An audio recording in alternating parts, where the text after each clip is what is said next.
where legends collide. Got my friends beside me, we're ready to ride. With every step we take, we're feeling alive. Fearless in the epic, together we thrive. We're fearless, we're bold, chasing dreams, breaking the mold. With every fight we rise and shine in this game. We're one of a kind.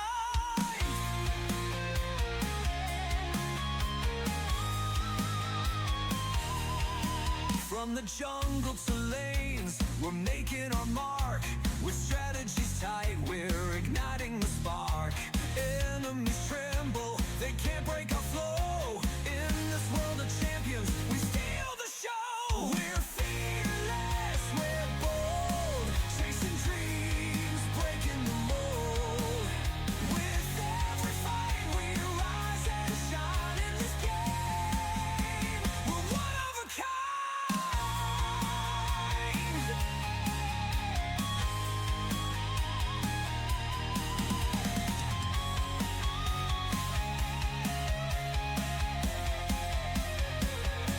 So here's to the battles, the wins and the falls. Together we stand, we'll conquer it all. No fear in our hearts, just the thrill of the game. In this epic journey, we'll rise to fame. We're fearless, we're bold, chasing dreams, breaking the mold. With every fight, we rise and shine in this game. We're one of a kind.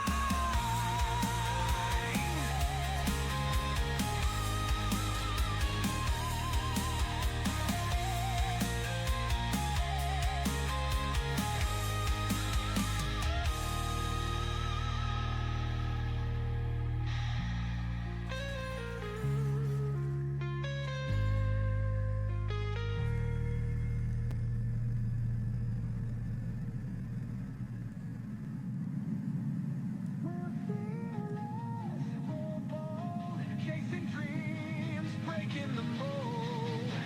With every fight, we rise and shine in this game. We're one of a kind. We're fearless, we're bold, chasing dreams, breaking the mold. With every fight, we rise and shine in this game. We're one of a kind.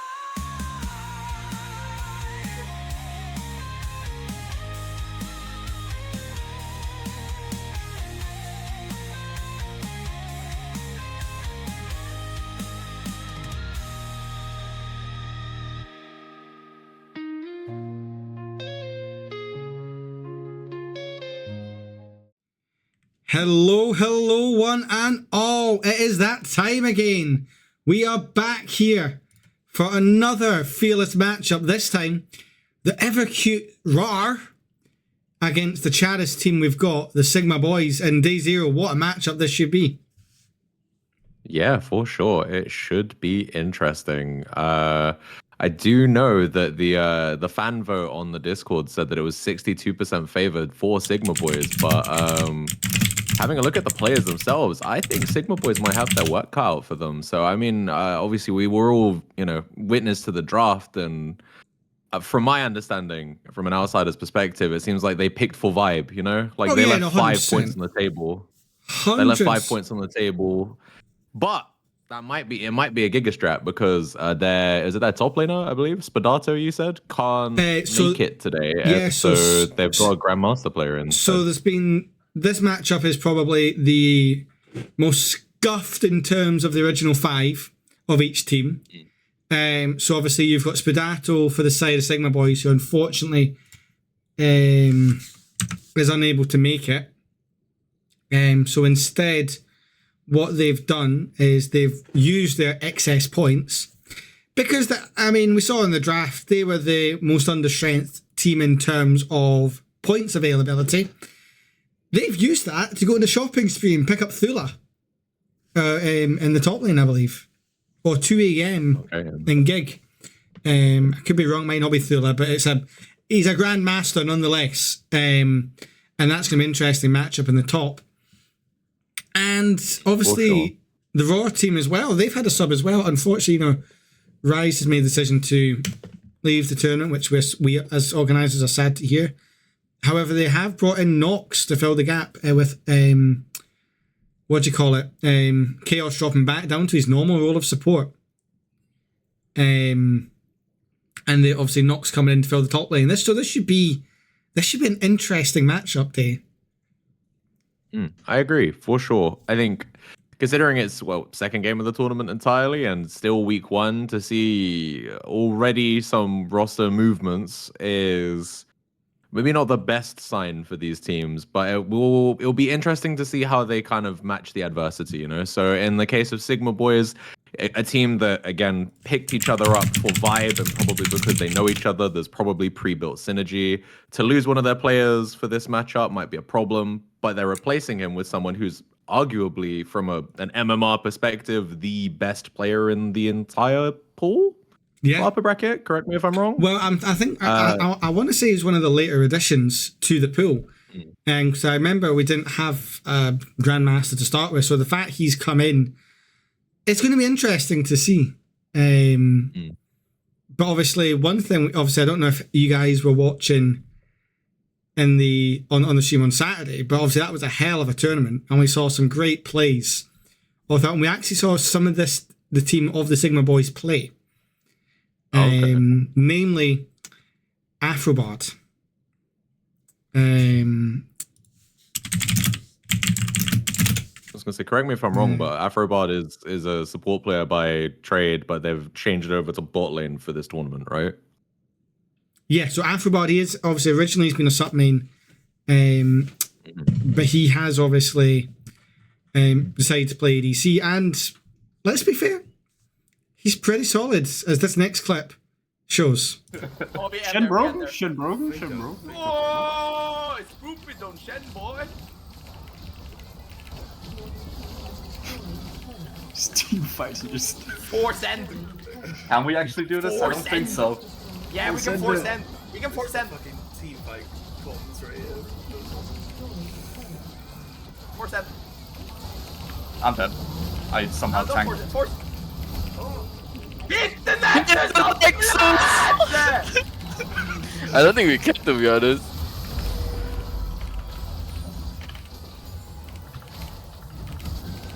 Ah! No! Yeah, my W board. This is your go-to moment. Oh, go to! Yes!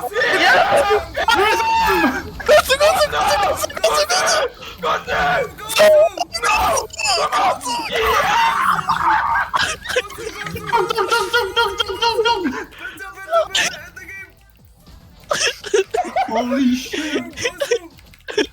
Oh my god. He's so good at the game. So yeah, I mean, Day, that's one way to play, and you could hear the vibes in that voice chat. You know, they were completely there, complete brain rot. But that's what you want.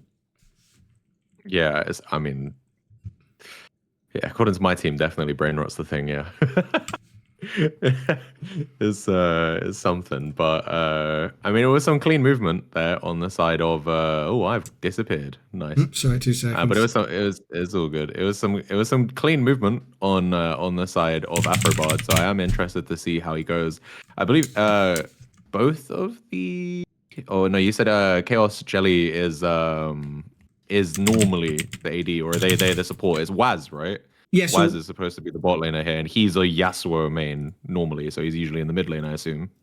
Yes, I think Waz is playing in the bot lane, so it'll be interesting to see what he plays. Although the team's been shuffled around that much, I'm not quite sure what we're going to see. Yeah, I was going to say, even their jungler isn't their original jungler from the draft. Unfortunately, I believe that jungler, who was the person they allocated the most points for at the end of the draft, ended up dropping out, and so they now have Beyond Death instead of was it Eternal? I think Eternal. Yeah. So I mean, like both these teams have gone through a litany of changes, so it's going to be interesting just to see who picks what and what we're going to see today. Because I genuinely have no idea. Do you think we might see Yasuo in the bot lane? I wouldn't be surprised. I actually think looking at the way looking at the way the teams are looking, you've got Waz in the mid lane. Oh, okay, right. Oh, so he's actually just playing mid as opposed to bot now. Okay. Yeah, so we've got Waz in the bot lane, Nox in the top lane, Moxie or Beyond Death in the jungle, and Izzy being paired up with Chaos Jelly in the bot lane. Obviously, Chaos is well known for being a Rel main. So it'll be interesting to see. You know, I knew he was cooking up some Rel top, but at least he gets to play it in his natural bot lane habitat. That's if it gets through game 1 and doesn't get picked away game 2. Yeah, I was gonna say, like, due to the fearless nature of the tournament, if it doesn't get through game one because of bans, the enemy team can't ban it again in game two, so they either have to take it away from him or they just have to let it through. So it'll be interesting to see how that plays out, and I'll be excited to see when we get into Champion Select how things do play out. What are some priority picks you're assuming will come through in this first game? I think we're going to see bans for the Volibear. I mean, allowing the Volibear through, in my opinion, is just a massive mistake. You can't... knowing Spoopid and the strength in that top lane, unless the Nox has been cooking up some kind of counter to it, I have seen him play ADCs in the mid lane. Could we see a Vayne? That could be an interesting counter.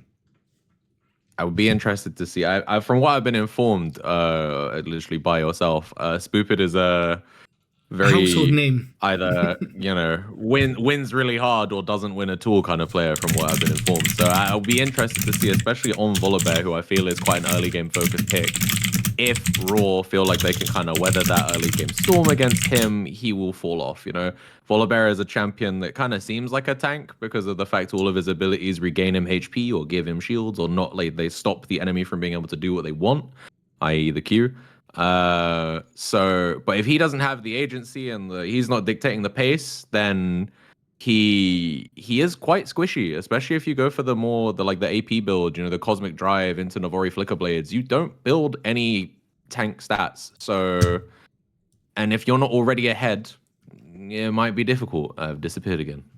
So it's going to become a theme. we are just in the process. The teams are currently trying to discuss side select. Okay, fair enough. So that's what for side selection. Is it just like coin flip? No. So the bot does assign sides, but there's a bit of questioning because normally if a team has subs, then they get preference. However, both sides technically have subs this week. So presumably just let the bot do its job, no? But there's rumours that the bot is saying you've got two red sides, so I am just going through and having a wee look just to validate these things. We've got people asking to pick Kiana in the Twitch chat. That'll be interesting. Yeah, so it's showing here Team 8, which is the side of the Sigma Boys. They should be on blue side, and Rawr should be on the red side, game 1. So they should be the other way about.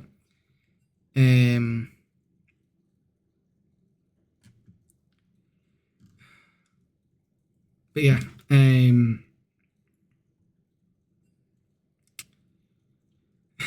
yes, I mean it wouldn't be a League of Friends thing without a bit of technical issues to start stream.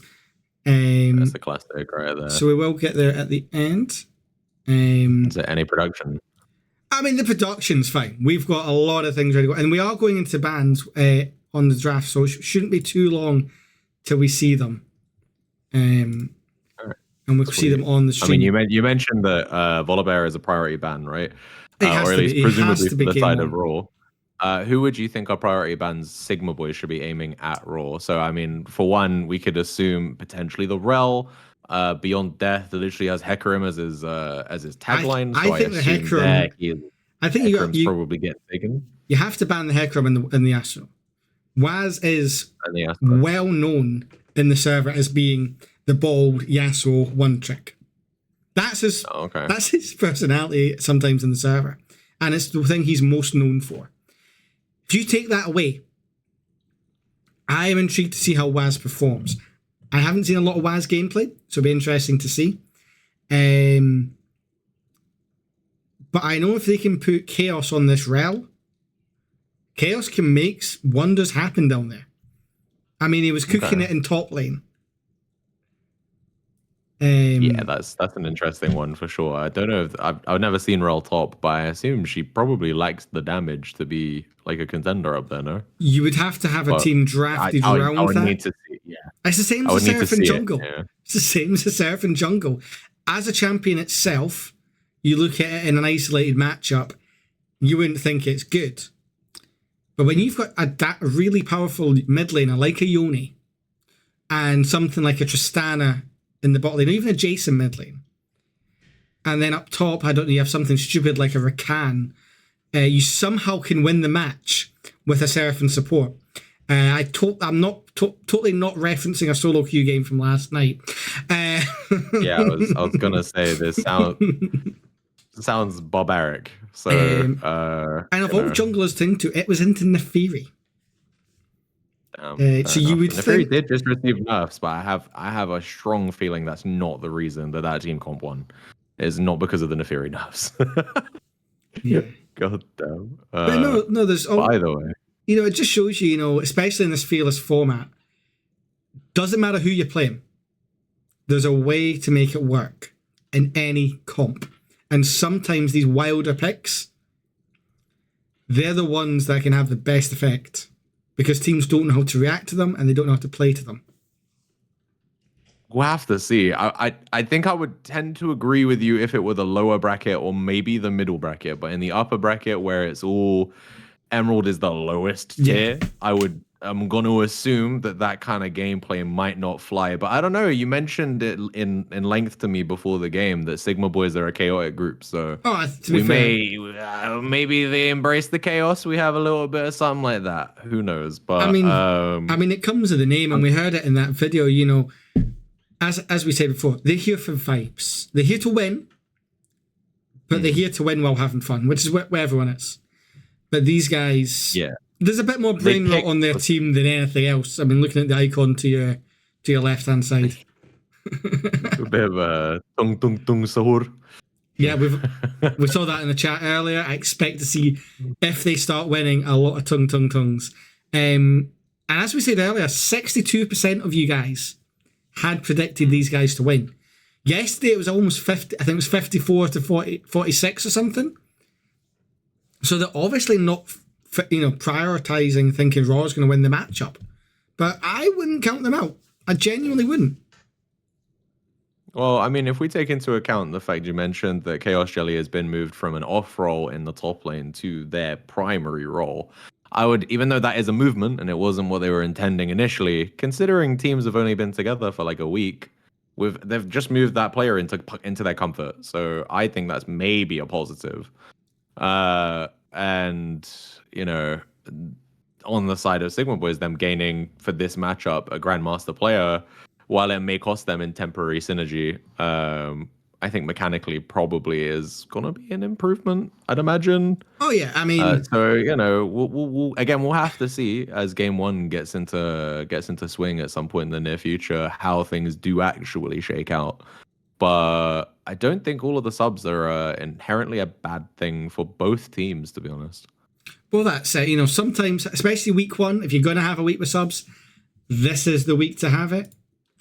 Yeah, it's early. You can tank some losses in the earlier stages and kind of make a comeback. It's every team doesn't have their synergy down yet. Unless someone drafted specifically all their friends, who they always play with, which kind of hard to do in a draft format like this, where everyone's going to be vying for the best players. But with only a week to kind of build up your rapport with the players and kind of come out strategize, it's probably going to be like we said earlier, chaotic, right? It's probably going to be messy. It's probably going to be very dirty on the ground gameplay.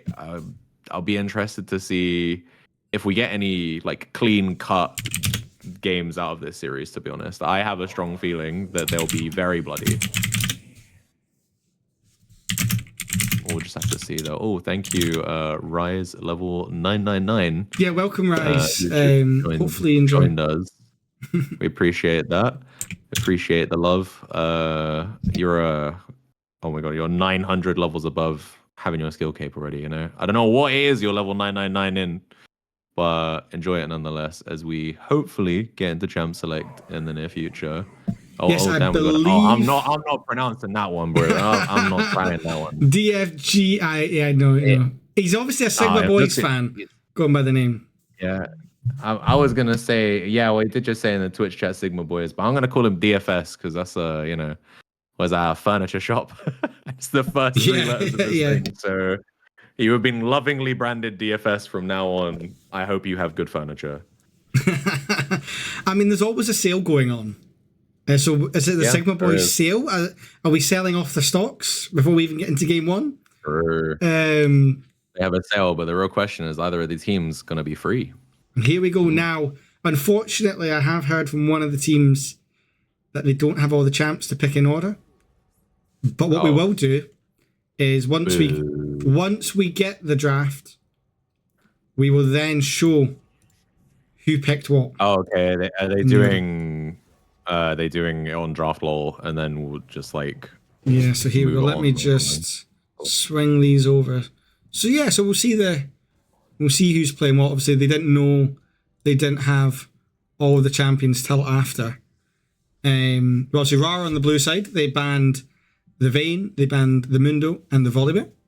Whereas for Sigma Boys, it was a Yasuo, Shen, and a Hecarim ban. Our top lane matchup. I mean, those are 3 bans we did speak about, to be fair, though. We did say we were expecting a Volibear ban, we were expecting a Yasuo ban, and a Hecarim ban. Notably, Rel did get through, though, which is maybe going to be a big thing here. We'll have to see. The first half of the draft is already immediately locked in here, though, for the side of Rawr, who have gone for a Void special featuring Ahri. They've got the Rex side, Cho'Gath, and Ahri here, so... a lot of kind of mid-game skirmish there between that mid-jungle. And Cho'Gath, if he isn't shut down in the early game, can get infinitely big and infinitely problematic. Meanwhile, on the side of Sigma Boys, though, we do have the Tom, Kench, Kane, and Mel pickup here. I'll be interested to see if that Tom is in the top lane or in the support role. I assume so it's these are the orders that the champions are going to be played. Not in the draft. Oh, are I'm they? going to show the draft. This is not pick order. Okay. I'm going to show the draft just after. Right. Okay. Understandable. And we're seeing in the chat They're they picking want so Rel to quickly be that it's picked kind of hard. with Yasuo, and we obviously won't see a Rel first game because we're going to see Chaos on the Alistair.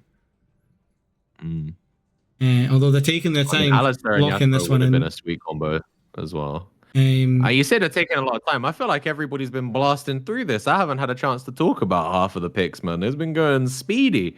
And not a bad thing, though. Hopefully it means we get into game quicker, but And yeah. we've disappeared. Okay, Give me so 2 seconds. this is pick order, right?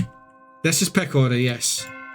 This is pick order. Okay, so in that case, that means we can see that there was high prior on the Ezreal here. That was their first pick. And it looks like they blinded? No. So it was Ezreal first, It answered by is the a blind Jinx. for the Cho'Gath. And Because they don't then- know Tom is in the support role. Yeah, so definitely an interesting call. I'm intrigued to see that obviously we didn't have the Rel, but they obviously have plans to pair it with the Yasuo. Problem they have now, though, they can just ban Yasuo game 2. Sorry, ban Rel game 2.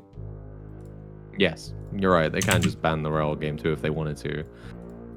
But they haven't seemed to put priority on it in this game, so we'll have to see how it goes. And I will say that like Rel is someone. There are a lot of other engaged champions in the bot lane that can go really well with it. Alistar is a prime example of someone who can do a lot of similar things to the Rel. Leona can do a lot of similar things to the Rel. Not quite knock-up synergy that goes with the Yasuo, but still a massive amount of CC, right? Oh, definitely. But I want to know if that Yuumi ban was troll or not. What was that? Does the Sigma Boys support play Yuumi? Or I'm not so sure. They're trying to send a message. I mean, I think they're trying to send a message there. we've seen how It's also in a powerful. trundle, which is hilarious. Yeah, we've seen how powerful Afro can be when he has a champion like a Vayne. And Jinx might not have the movability of the Vayne, but she is definitely a champion that can do a lot of damage when she gets excited. And the last thing you want is that little cat on her back. Yeah, I mean, you're not wrong. Enchanters go hard with Jinx. Jinx is a problem when she gets kills. But the thing, what I will say is that she requires those kills to really begin to pop off. Until she gets 3 to 4 items, and then she can just smoke anyone at any point. You know, she really wants that get excited to allow her to kind of weave in and out of the fights comfortably. Yeah, and that's it. If she doesn't have that, get that it's a different story. So it'll be interesting to see how the teams play around that. And one thing I'd like to point out here that hasn't been mentioned yet, if you look at the red side draft, outside of Kane, nobody really has any meaningful escape tools. So, you know, a Rek'Sai knock-up, an Alistar knock-up. Yeah, exactly. A Stray Rupture from Cho'Gath or a Charm from Ahri, which, if Waz can perform on the Ahri here, can be pivotal in being able to shut down one particular person. If, say, Mel gets fed in the early game, and then they get to team fights, they need to find a pick. Being able to jump onto someone like Mel or like Jinx who have no escapes outside of their flash, well, it can make life really hard. Well, Meanwhile, on the side of Rawr, they've got a lot of movement. You know, they've got the Ezreal with the Arcane Shift. They've got the ultimate out of Ahri. Rek'Sai can get around with their tunnels. Yeah, I mean, the amount of movement they have is kind of scary. And it'll be interesting to see if that comes into effect. We are loading in on my end, so it shouldn't be too long now. I just need to fix a few more things before we go live. So be ready, we're coming soon.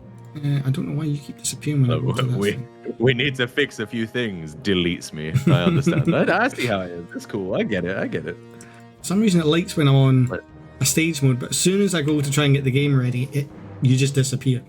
So that could be a good omen that we're getting into game. There, we'll see. I can click on that, and you just disappear. Let me just flick to this stage then, because it seemed to work when we were here. No, it doesn't. Yeah, we're getting into game momentarily. We'll look to fix that in the break, folks. Yeah. Be a final predictions looking at the draft. I'm casting invisibly right now. You know, this is my life. You want my honest prediction? I think Rawr have a better draft. I think they have a stronger team fight. In my opinion, I'm actually struggling to remember off the top of my head all of the picks on the side of Sigma Boys. But I mean, I'm assuming it's gonna go Red Kane. In which case, then don't get me wrong. If he gets fed, he can be a real problem. Someone's gonna have to go for some anti-heal. But in terms of pure engage options, they've got the Alistar there that's really strong to get in there. They've got pick potential with the Ahri, who can cover a lot of ground to try and find angles on those two immobile carries on the side of Sigma Boys. But in the event they can't step up to that mark, Sigma Boys might be able to just steamroll. Rel is one of those champions where you get enough CDR on her, you just stack your passive on people enough, you press R, they die. It's arguably a better Karth Assault in that sense, where she doesn't even need to stack AP to be able to do tons of damage with it. Yes, and that's Mel, not Rel. For those who are listening. Yeah, that Mel, yeah, that's Mel. No, there's no Rel, it is Mel. About to say, there's no Rel in this game. Damn, light skin stare. What is light skin stare for? What have I done? I don't understand. I'm not even on the stream half the time. I keep disappearing. We talk about stare. I can't stare for nothing. I'm currently looking directly at this stage, waiting for us to get into game, hopefully. But yeah, we're just about to load in. Well, like I was saying though, yeah, if Mel doesn't get punished, if they can't find those openings with the engage tools that Rawr have drafted, Mel and Jinx, especially as soon as Jinx gets excited, she's going to be able to run over them, especially if the game goes past 30 minutes. Jinx is stronger the later the game goes over Ezreal. Like, she peaks higher than he does, especially when she gets 100% crit. And we are loading into game. Finally, folks, thank you for your patience. Oh. Look at Let's this. go. Look at this. Ooh. There we go. We've got the cinematic gameplay going right now. And look at that. We see, what is that? All 5 members there of the red side here going for a cheeky little invade on the the bottom half of the blue side jungle. Not wasting any time. No, not at all. Spoopid there is making his presence known within the first 45 seconds of the game. Just big catfish in the enemy side. They do get a ward there on that red buff, so they will know which half of the map Beyond Death is going to start on. And that will probably allow them to kind of inform where they might want to send the Kayn.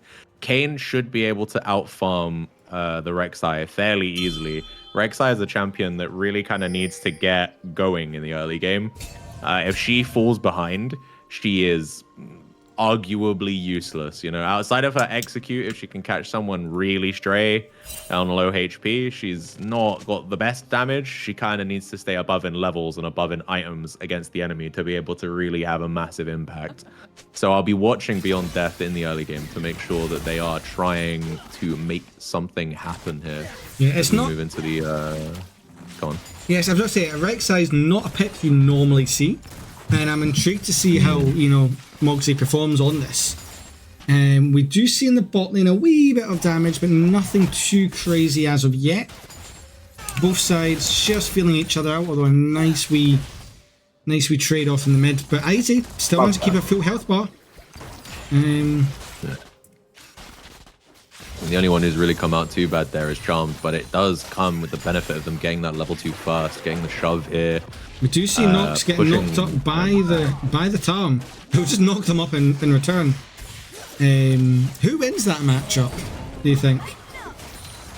I mean, I think that because the Cho'Gath doesn't have any massive amounts of percentage health damage, his E, I believe, does do health damage, but it's not something he's going to massively rely on. So I would assume it's an equal lane for the most part. I don't expect to see much jungle pressure go there by either Fish 5 or Beyond Death.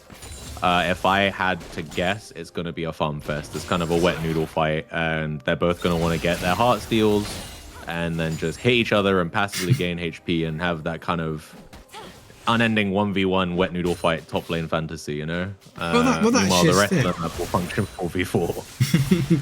But that's going to be exactly the point. You know, those two are going to want to stack. They want to get those grass stacks. They want to get the heartsteel stacks. There's not a lot they can do to kill each other, and the junglers, as much as Kayn wants to do damage, he wants to be looking for these squishies, which there's plenty of on the bot side of the map, with all but Alistar being one. But yeah, it's quite a steady start. Nobody's really sent it. I thought we would have seen a bit more action, but both sides are just playing it safe. Yeah, what I was going to say that, I mean, we can see that Kayn is trying to make something happen here in the bot lane, and Beyond Death is looking to counter gank.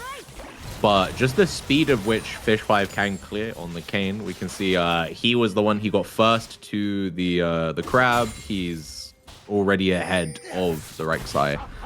He has a level lead. He's done his first ball clear. He's looking to base. You know, he's pretty comfortable right now. Meanwhile, Rek'Sai actually had to drop the mini Krugs there to come and try and help her bot lane in that exchange there. And she's, she was thinking about staying around, and she's still in the area. So we think if we see an engage here from the Jinx, and she's looking there. Looks like Beyond Death's going to get a chance to go in with a Chaos Flash, but nothing comes from it. Meanwhile, Spooky gets knocked up in the top lane.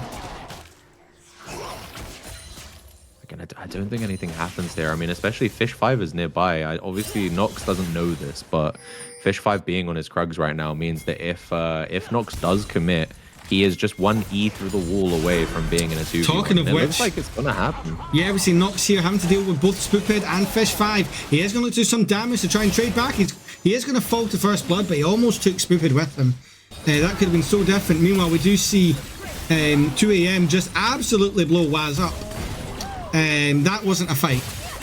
That was just a demolition job. So bot lane going to turn their attention onto the Jinx, have to burn the barrier, but then Ignite gets traded in return. The Melia's going to get the Jinx out to safety.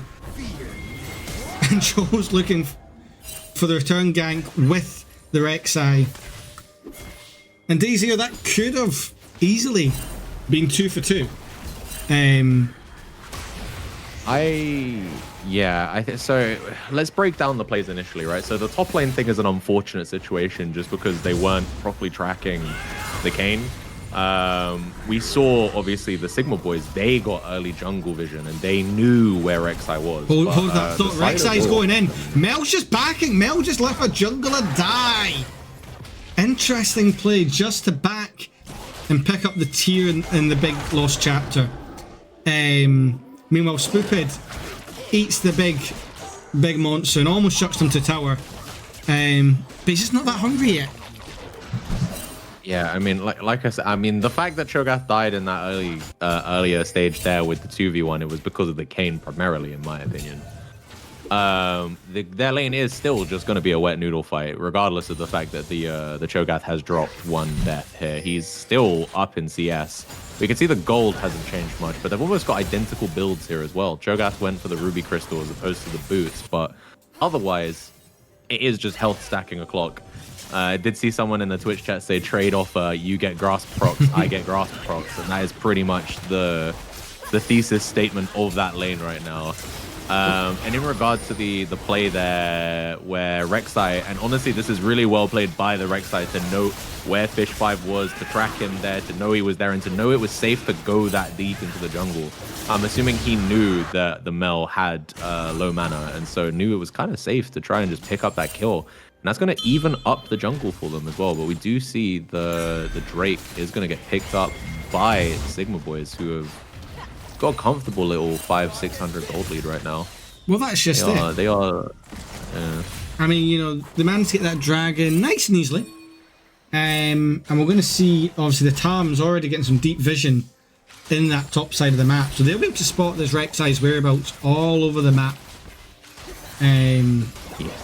But the fact this bot lane is fairly even, who do you think it's solved? I'll have to come back in a second. Afro gets jumped on by the Alistar, but this Melio's doing a lot of work to get the Jinx out. And if anything, the only one who took damage there was Chaos, nobody else, as Kayn moves straight to the grubs.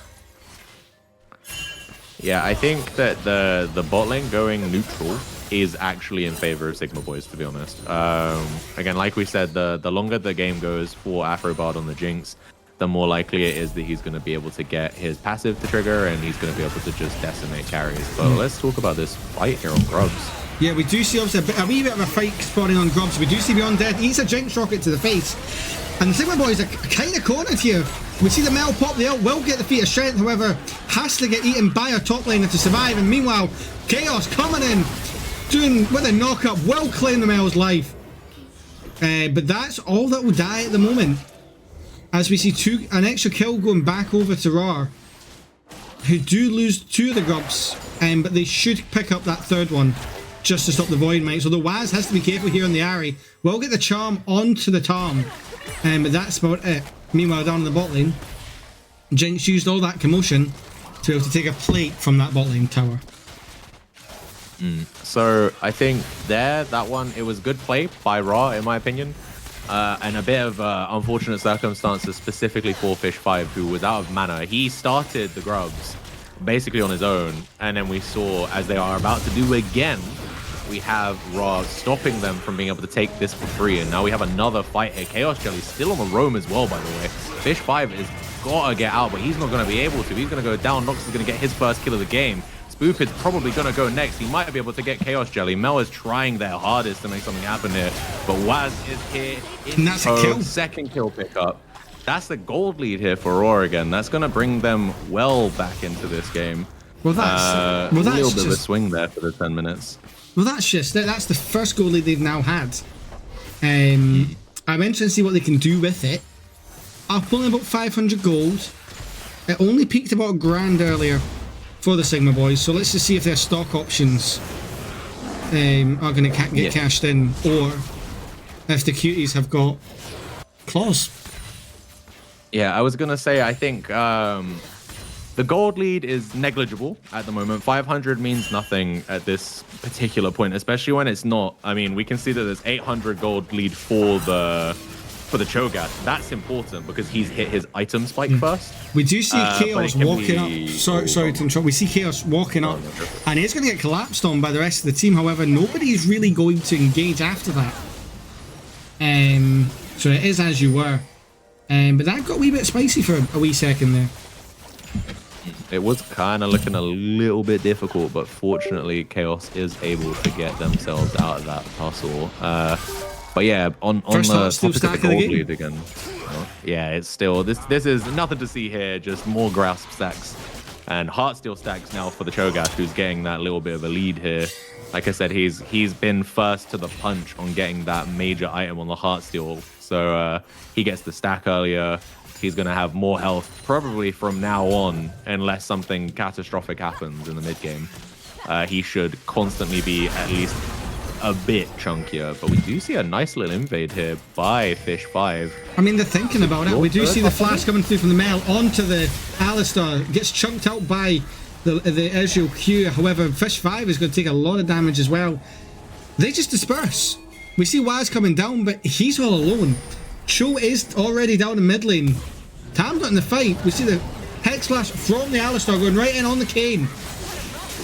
They're all there. Kane's inside the Alistar. The Ezreal out comes in. Fish5 is getting knocked to like a bounce house. Nobody's died apart from that. We do see the Rek'Sai pick up the kill on his lane assignment. The Milio will fall as well. And it looks like the Jinx ult's coming out. They're thinking about it. That's Mel dead. It's another kill. Spoopin's taking a lot of damage. Thankfully he's a chunky boy, so he will get out. Left to chase the Cho'Gath. But Waz picks up a kill on the Jinx.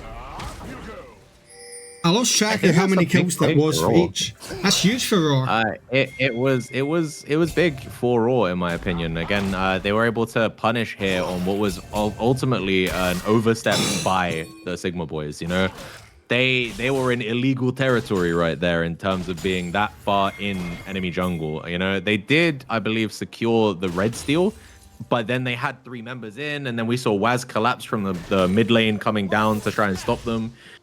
You mentioned in that fight that you were like, oh, but he's all alone, and it was like they weren't stuck there with him. It was the other way around, you know.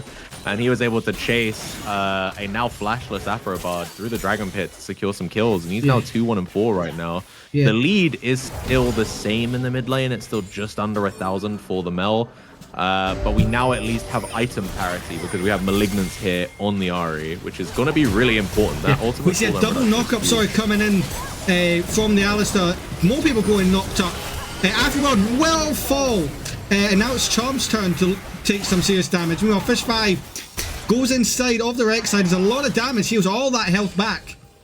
However, Chaos is looking to peel for his jungler and just sends him into the topside jungle near enough with that boost.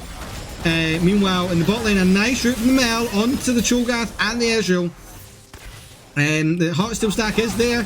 He's going to get it. And look at all that health already. Mel's going to live, but about 11 a blinking health bar. But that blinked 1 times too many. That's the 4th death for 2 AM on this Mel. And honestly, how many subs do we have in this game? We got 3 subs in this game. Nox is looking like the most valuable sub, if you ask me, right now. Mel has made some really big plays, but it's just 2 subs. It's just Nox and 2 AM. The rest are part of the original 5. Even though they've kind of swapped roles and all that. Yeah, no, sorry, you're right. I'm also including Beyond Death as technically one because they didn't originally draft him. That's very true. But yeah, either way, I mean, really he's impressive. Looking real strong right now. He's got 1.3k gold lead. He's got his Merc treads here. He's looking comfortable. That's probably going to be the beginnings of a Spirit Visage, I imagine, in his inventory right now.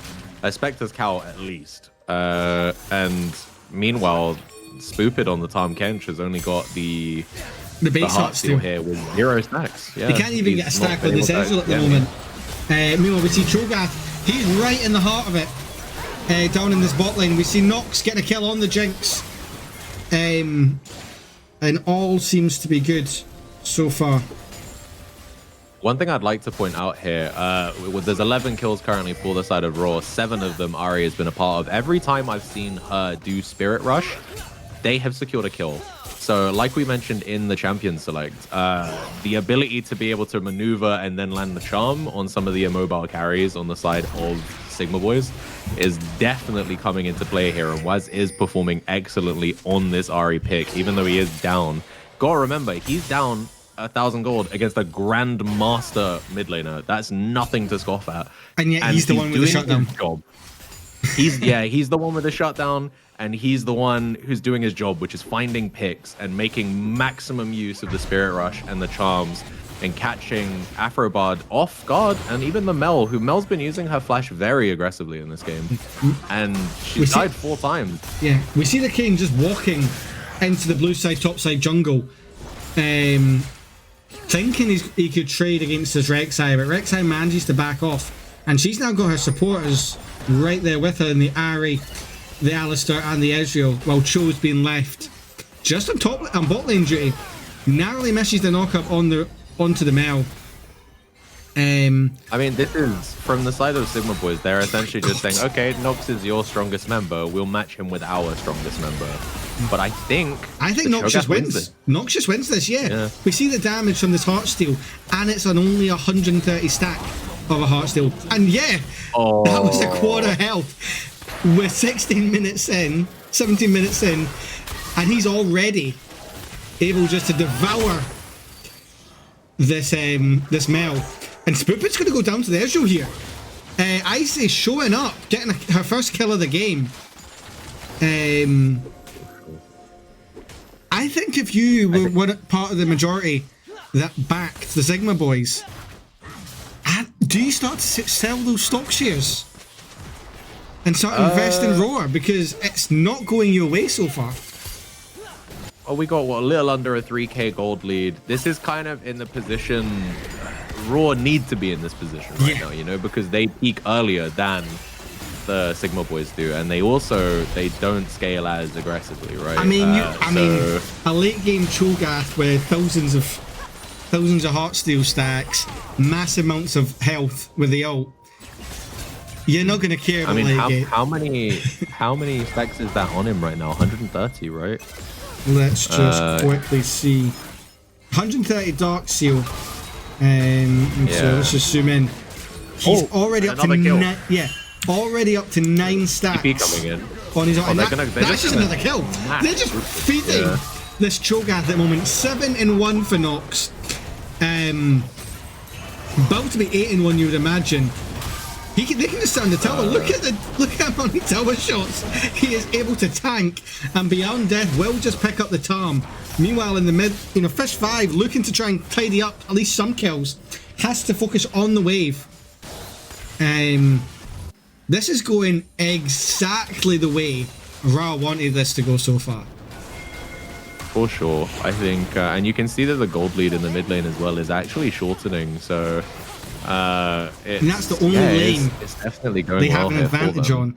All the way now up to near enough 4,000 golds, and about to go even higher with the securing of their first dragon of this game. I believe it's the second, or no, is it third? According to the overlay. So it's their first dragon. Oh my god!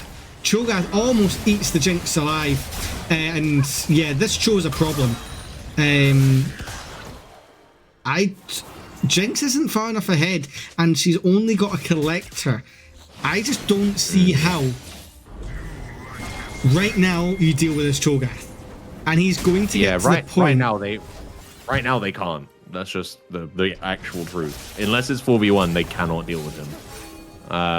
They really need to get some like health shred items onto that Jinx, something like an LDR, to be able to. But are you gonna really rush that second? I imagine you want Infinity. You have to do Yuntals, and then like do it. Yuntal. Yeah, no, Wild Arrow. Sorry, right. I mean, I might be out of touch with the ADC meta, so chat can probably keep me right. I've thought a Jinx champion, especially Jack, can probably tell me, you just run Yuntal first item on any ADC one.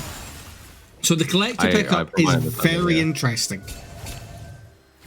Yeah, especially lethality against someone who's stacking health is maybe not the best call. But let's just see if it pays off. They built it for lane. I think they built it for lane, and it doesn't seem to have paid off massively here. But we will have to see how it plays out for them in the coming minutes, really. Well, because that's it. Looks like we're going to get a fight here in the red side bottom jungle. We see Nox getting rooted by the Mel. Icy's coming in on the flank. We'll just bounce over into the river pit, and they are just going to start up this Atakan. Remember, they've basically got a double smite with this Cho'Gath, who does have his ult primed. Spoopid will take a tower on the top side. Fist 5, he's not even going to get a chance to fight for this objective. Will jump into Icy. However, he comes straight out, and it's Icy who will pick up the kill onto Fish 5. Mel and Melio are looking to try and do something with this Jinx coming in. But Cho'Gath's just going to sit there and just block them out. There's no smite they have to worry about contending with. Charm will get knocked up. The metal out comes in, doesn't pick anyone up. Spoopy's got a lot of real estate in the top side, but Beyond Death's going in on the Mel. This fight's not wanting to end right now, however. It will be the Jinx who will pick up the Alistair, however, the Melio will fall. Jinx can't really use her excitement on the enemy team right now. And if anything, Afrobot is trying to pick up anything and will just fall. That is a clean... It was basically a 4 kill, but triple kill just for now for the side of Rawr. And they are the side in complete control of this match. Yeah, right now they have crafted a solid little lead for themselves. It was an interesting choice by Spoopit to commit to the top lane push there, and unfortunately the team did pay the price for the man disadvantage they had. But he does pick up some, some consolation gold here by picking up the turrets here in the top lane. Shortens his own personal gold deficit, which is going to be nice for him, but Tahm Kench isn't going to be the one. He's not going to be the guy to bring them out of this hole right now. So that gold will be better served on Afrobot right now, I think. Well, that's just it. I mean, you can see the gold graph. It dipped down slightly when Spoopid took those towers, but then as those last couple of kills came in, we're right back to where we started. And 9-1 on this Cho'Gath is actually disgusting. And it looks like he's going a supportive item for his next one, so he's definitely not necessarily, he's got his main items. Probably Shirelia's, I imagine, for the movement speed, Again, with Ezreal being able to maneuver so effortlessly, and for Ahri to be able to do so with the Spirit Rush and with the tunnels for Beyond Death, which we've seen him get a couple clutch knockups on as well so far. And it having that Shirelia's Reverie speed boost will be paramount in getting some good picks for them. Well, so it looks like we're going to see a fight in the bot lane, and we are going to see Fish5 get knocked up by the Rek'Sai. He's trying to get out, but Icy's doing some serious damage on this Ezreal. And with the Cho'Gath pushing in this bot lane, Ahri matching the Tahm in the top lane, the Rawr team are just... They can go wherever they please. They're the corporate mundo right now, being able to rule this map. I think any 4v4 that includes Nox in it is not a winnable 4v4 for the side of Sigma Boys right now. Oh, the Ezreal up gets reflected by the Mel. We're playing Ezreal tennis right now. But yeah, Dragon spawned, and the Sigma Boys have to look to try and make a play onto this. Because otherwise, you're then looking, these Dragon stackings are coming through. They are going to favour the side of Rawr, because a Cho'Gath is deadly. You pair that, the extra AP you get and the AD you get from the damage. You imagine that on someone who's already a tanky machine, who can then do even more damage. The Infernal Soul is really nice because it allows people like Nox, who's going to be alive for a very long time in the team fights, to get off more damage. And here we go again. The nature of the passive. Mel dodges the knockback and sends the spikes back to him, but it's barely making a dent into the show. Meanwhile, we see in the choke point, we see 3 of the Sigma Boys trying to fight. Baron's up. I think Rawr just go and turn to Baron here. Leave Cho'Gath in the bot lane. Somewhere like in these choke point areas, like the jungle chokes, these are places where someone like the Alistar can really shine, because it's very easy for him to get a multi-man knockup.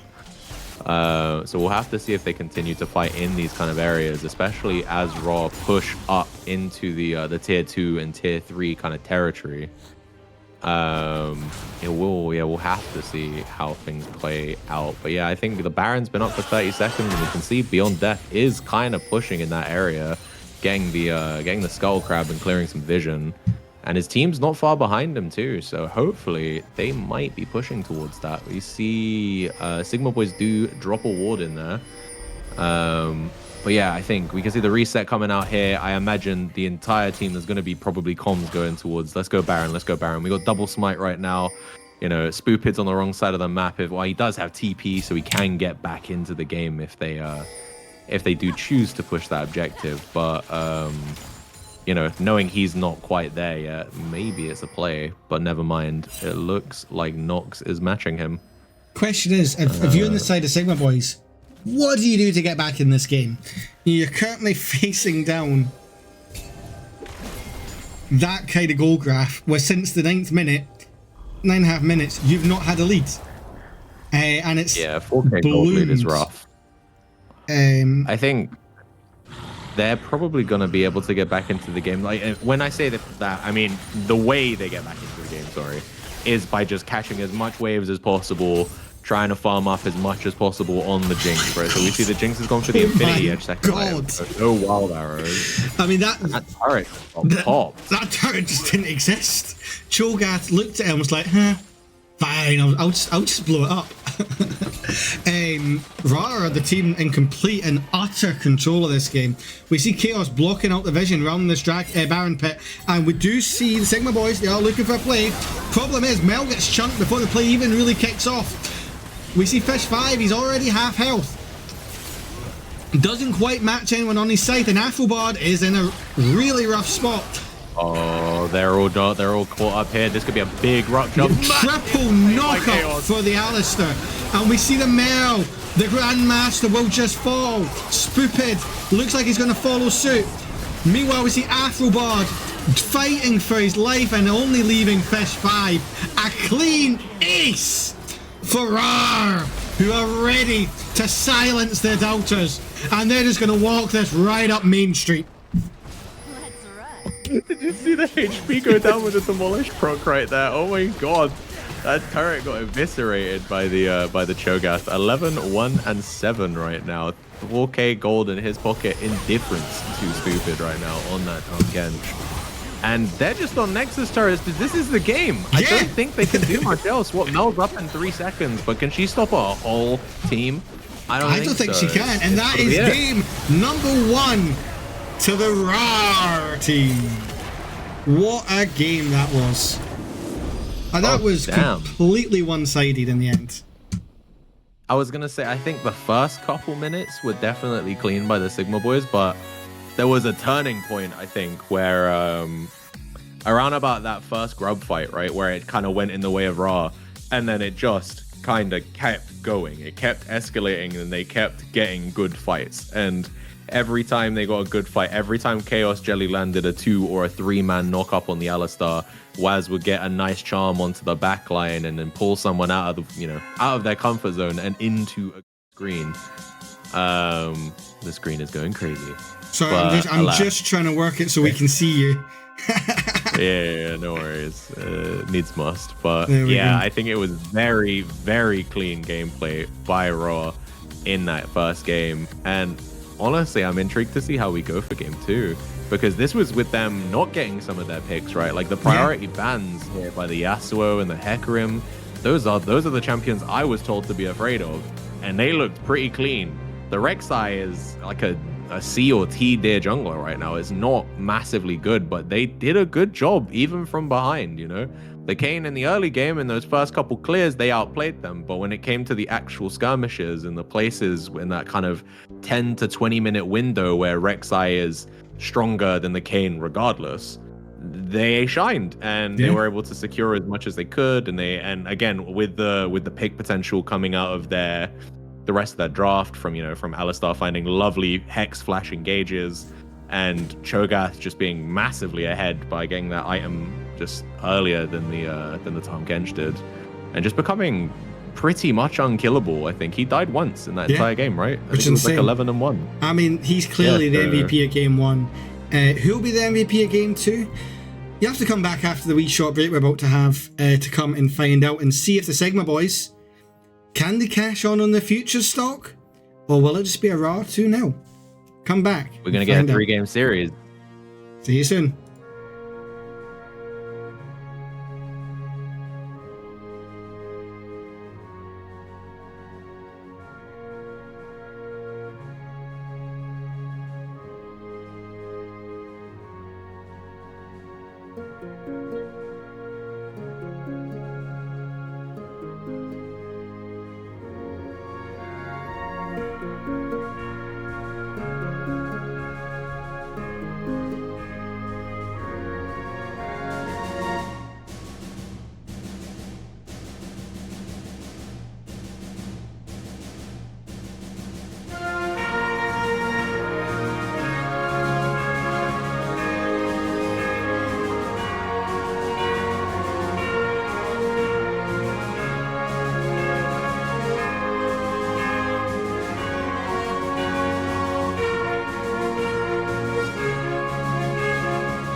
There we go, that's the right screen, and we are back after that barnstorming game where the cuties of Rawr, they bought all the shares from Sigma Boys because they were in utter control over the Rift. Yeah, no, I think Team Raw there really put a statement game in, especially from a really poor kind of early game start, just being able to be like, our team is the mid-game team, we're in mid-game. And then, you know, obviously they had the early game advantage from the Cho'Gath getting ahead early, right? Even though it was despite a 2v1 kill, I think 3 or 4 minutes in game.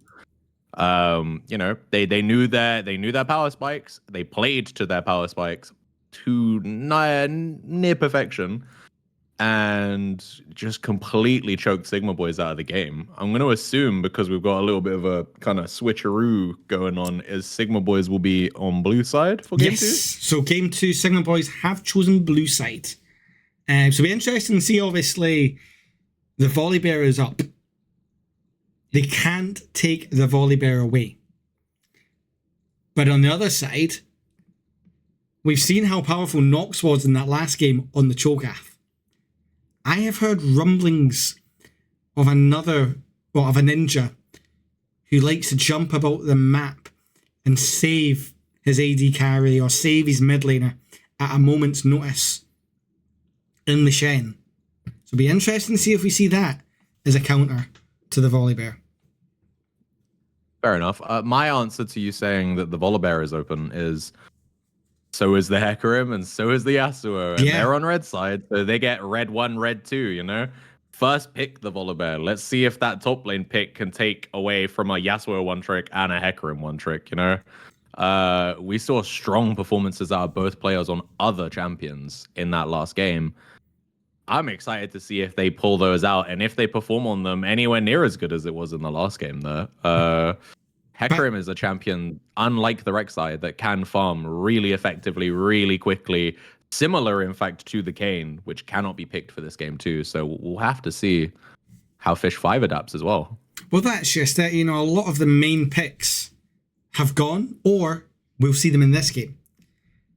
The only other way we don't see them, do you say, you know what, we had a solid game 1. We might try something game 2. Yeah, we want to end it game 2, but you never know. Things happen. It's a game of League. And you want to leave something open for game 3. You have a comp in mind. If they ban certain things, I mean, we saw game 1, the Yasuo got banned, and they really wanted the Rel to go with it. Do they just ban Rel inside of Probably. Sigma Boys to stop that combo? So. If what you're saying is correct and that they were aiming specifically for Yasuo Rel, then yeah, I imagine you kind of have to take the Rel off the table, because just as much as I said Yasuo Hecarim is a great round R1, R2, they could just Yasuo Rel and then they get the combo. You know, you can't take it away from them. So it will, what do you think will come out in terms of bans other than obviously the Rel? So I have a feeling the Rel is probably a lock for something that isn't going to get through through the ban stage here. But what other champions do you think might be high on the priority list, specifically from the POV of Sigma Boys, because they are the guys who need to come back here, right? It's match point against them. So they need to do something. And I'm interested to see what other champions we think might be worth poaching or sniping away via ban for the side of Sigma Boys, to be honest. I mean, if you're Sigma Boys, you need to take some of these trial picks. You've got the blue side. You're going to want to steal something.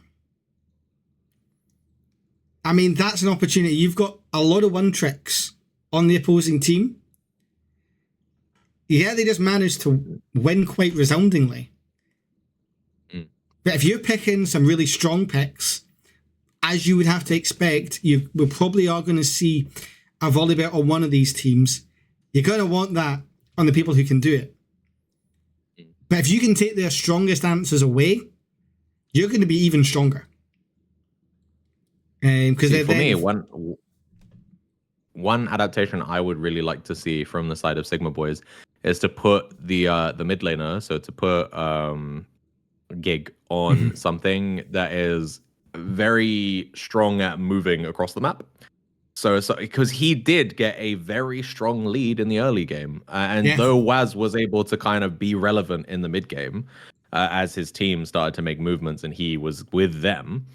In that isolated 1v1, we saw like flash solo kills at like level 4 or 5, if was correct, right? Yeah. And so if we can have that kind of thing, that kind of agency, maybe on a champion that can impact the wider map more effectively, someone who wants to roam as opposed to the Mel who's not as built for that kind of activity, I think they may be able to actually be the difference maker in game 2 here. I'm not super familiar with the champion pool, unfortunately, to say whether or not they have the facilities for that. But it's where I would be looking to. It was the one clear lane they were hard winning in, and I think you go all in with that. Maybe draft around that. I mean, you have to set a draft around a set plan. You have to have a game plan going into the draft. You can't, for example, first pick a Seraphine and then have comps that don't want to play in a team fight and have a full split push team.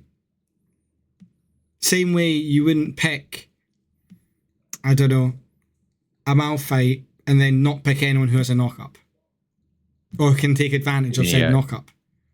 Like there's certain things. You remember, like you'd pick a Yasuo and then don't give any knock-up support. I get what you mean. Yeah, you want synergy. Yeah, you want synergy. You want your teams to be symbiotic. You want your characters to complement each other, not negate each other. And I agree. And I'd like to see specifically from the mid and jungle of Sigma Boys. I would like to see Fish 5 maybe set up a tent mid, and then they move as like a duo and try to impact the map. I think it was more to do with the pick than it was to do with the play. But again, in the early game, the Kayn did get ahead. It was just, once it actually came to skirmishing, it was less impressive or less impactful.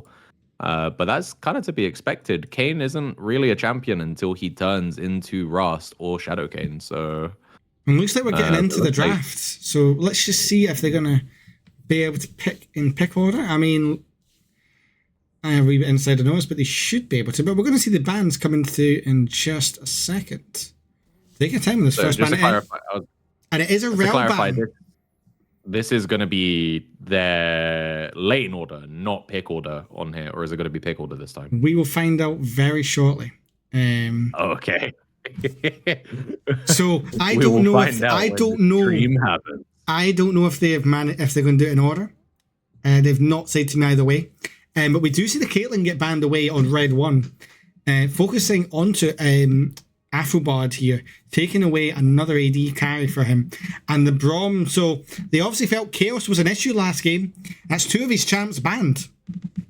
Well, Chaos was an issue in that game, 100%. There was so many fights that happened in the jungle kind of, what's the word I'm looking for here? Like the constrictions, the claustrophobia of either red or blue side jungle. And in those places, Alistar shines, And this is going to be in lane order. It's going to be in lane order. So it's a volley bear top, as we expect. And it's going into a Vayne! Okay. We did talk about this. And a Mundo jungle. Oh yeah, sorry, you said it is lane. So yeah, okay, so it is a Vayne top. Nox is whipping that out. You mentioned that at the beginning of the stream, right? Or am I imagining that? I did mention it. Yeah. But have you noticed which 2 champions have been stolen away by the Sigma boys. Smart choice there. I mean, we see obviously with the Mundo being taken away, the Mundo being taken in the jungle, it's clearly the Hecarim wasn't the kind of priority, but very interested to see what the actual pick order was. I want to see how the draft actually played out. We know these are the lane assignments, but for me, I want to know how we got to this situation, because I would assume the Volibear was the first pick, in which case that means that Team Rawr elected not to take the Hecarim or the Yasuo. So we're going to find out in a couple of minutes, about 30 seconds or so, as they fire through the remainder of these bans. The Leona and the Draven on the side of Rawr getting banned away. Meanwhile, we'll see a Poppy and what should be a Leona. Not a Leona, a Yone for the side of Sigma boys. Obviously thinking that you'll see where these picks came from. And honestly, it was a spicy pick order. Okay, all right. So it was Yasuo first, into the Vayne Xerath. Okay. So the Xerath is obviously in counter to the Yasuo, I presume. Obviously, his Q cannot be stopped by Wind Wall, which is, I presume, the main benefit. Everything else can be, if I remember correctly. Like his stun can be prevented, but the Q, which is a big damaging ability for Xerath, isn't blockable by Wind Wall. So I presume that's largely why that came in. Then we have the Shen on that's kind of the last pick here for Rawr on that first half of the draft. So you mentioned actually that you think that the Shen would get picked up, so I suppose this is kind of already been their plan. So Nox must be confident on it. Shen is one of the best top laners in this patch right now. Big difference is though, look who the top lane's playing. It's not Shen. Yeah. Oh. No, well, yeah, no, it is. Look, it rotated. No, it's the Vayne is AD. And the Shen is top. Huh? Oh, they have moved it. Yeah, no, they have. They have. Yeah, they moved it. Yeah. So I think it wasn't going to be Shen AD carry. That'd have been diabolical. I think Rawr were trying to pick order, which we appreciate. But Sigma boys just said, nah, we're not going to bother with that. So that's where the confusion came. So it is going to be a Shen top. But I don't dislike it. Again, I think Shen is probably one of the most blindable top laners in this patch. Even though it wasn't a blind pick here, he's someone who has a lot of damage right now. He's come off of the back of I think 2 consecutive buffs patch to patch as well. Yeah. So he's just one of those champions that's just quite strong at the moment, just generally. His ultimate is great for keeping your carries alive, especially when you have a carry such as the Vayne or the Xerath right now, Xerath is very vulnerable to people jumping on him, i.e. the Hecarim jumping on him. Kai'Sa can fly in, the Nautilus can hook. So Waz has got his work cut out for him in this game in terms of targets on his back. And so will the bot laner as well. I think Vayne has a little bit more agency by being able to kind of tumble and get away, but it's still a stray piece of CC. You know, one Volibear Q, one Nautilus hook, one big fear by the Hecarim ultimate, or a good knock-up, well-placed knock-up will be brilliant for them. And one thing that's also nice is the synergy between the Nautilus and the Yasuo. So yeah, if the ultimate off of the Nautilus, or even the hook, I believe the hook, there's like a millisecond, there's a couple frames on the hook where Yasuo can ult, if I remember correctly. So several abilities there that can synergize with the Yasuo in the mid lane. Definitely, in my opinion, a strong draft here for Sigma boys. And I'll be very interested. I'll have my eyes peeled for that mid lane matchup to see how Waz deals with this Yasuo. Obviously, he's the Yasuo one trick, right? So if you would always think to deal with it, yeah, you would always think it's gonna be him. Yeah, you'd always think if you're going against your OTP, you have to have a plan for it, because it's not something you take lightly. You don't want anyone to pop off on your champion. You don't, it's your champion to have all the things, and they're cheeky enough to steal it away. You want to shut them down and not let them play the game. Intriguing with the Xerath, because again, it's a long range champ. He can sit back at his fountain while this Yas has to basically dash us through the minions. And we'll have all the damage there. So it'll be definitely interesting to see. Yeah, I agree. And I think more so even from the kind of, you spoke about it from a social aspect, right? Of the, it's my champion. How dare they pick my champion? My angle is more, you know everything that frustrates you when you play that champion. Yeah. So, you know, if that's the case, you play what frustrates you, right? So I'm going to assume that's what the Zerath is here. I'm going to assume that's what the pick is. Maybe it's a champion that Waz knows is a sore spot for the Yasuo. Unfortunately, I'm not a mid laner myself, so I wouldn't know how that individual lane goes. But we're in the game, boys and girls. We are back on Summoner's Rift for game number 2 of the Rawr versus Sigma Boys matchup. Sigma Boys on the blue side, Rawr on the red side. Let's see who's victorious in game number 2. We could see some mastery flashes going up there. Cheeky little emotes, as we do see multiple members here on the side of Sigma Boys, looking to make something happen in, I think that's top. No, it's actually bot. The angle of the camera messed with my brain. We got a 5-man goon squad down here in the bot lane, looking to maybe make something happen. But somehow they've literally, yeah, no, never mind. It's just going to disperse. It is what it is. Nothing happens. Yeah. Nobody decides for action right now. Playing it a bit safe. What do we think of the runes here, Jack? Are we happy with them? Or is there any ones that catch you off guard?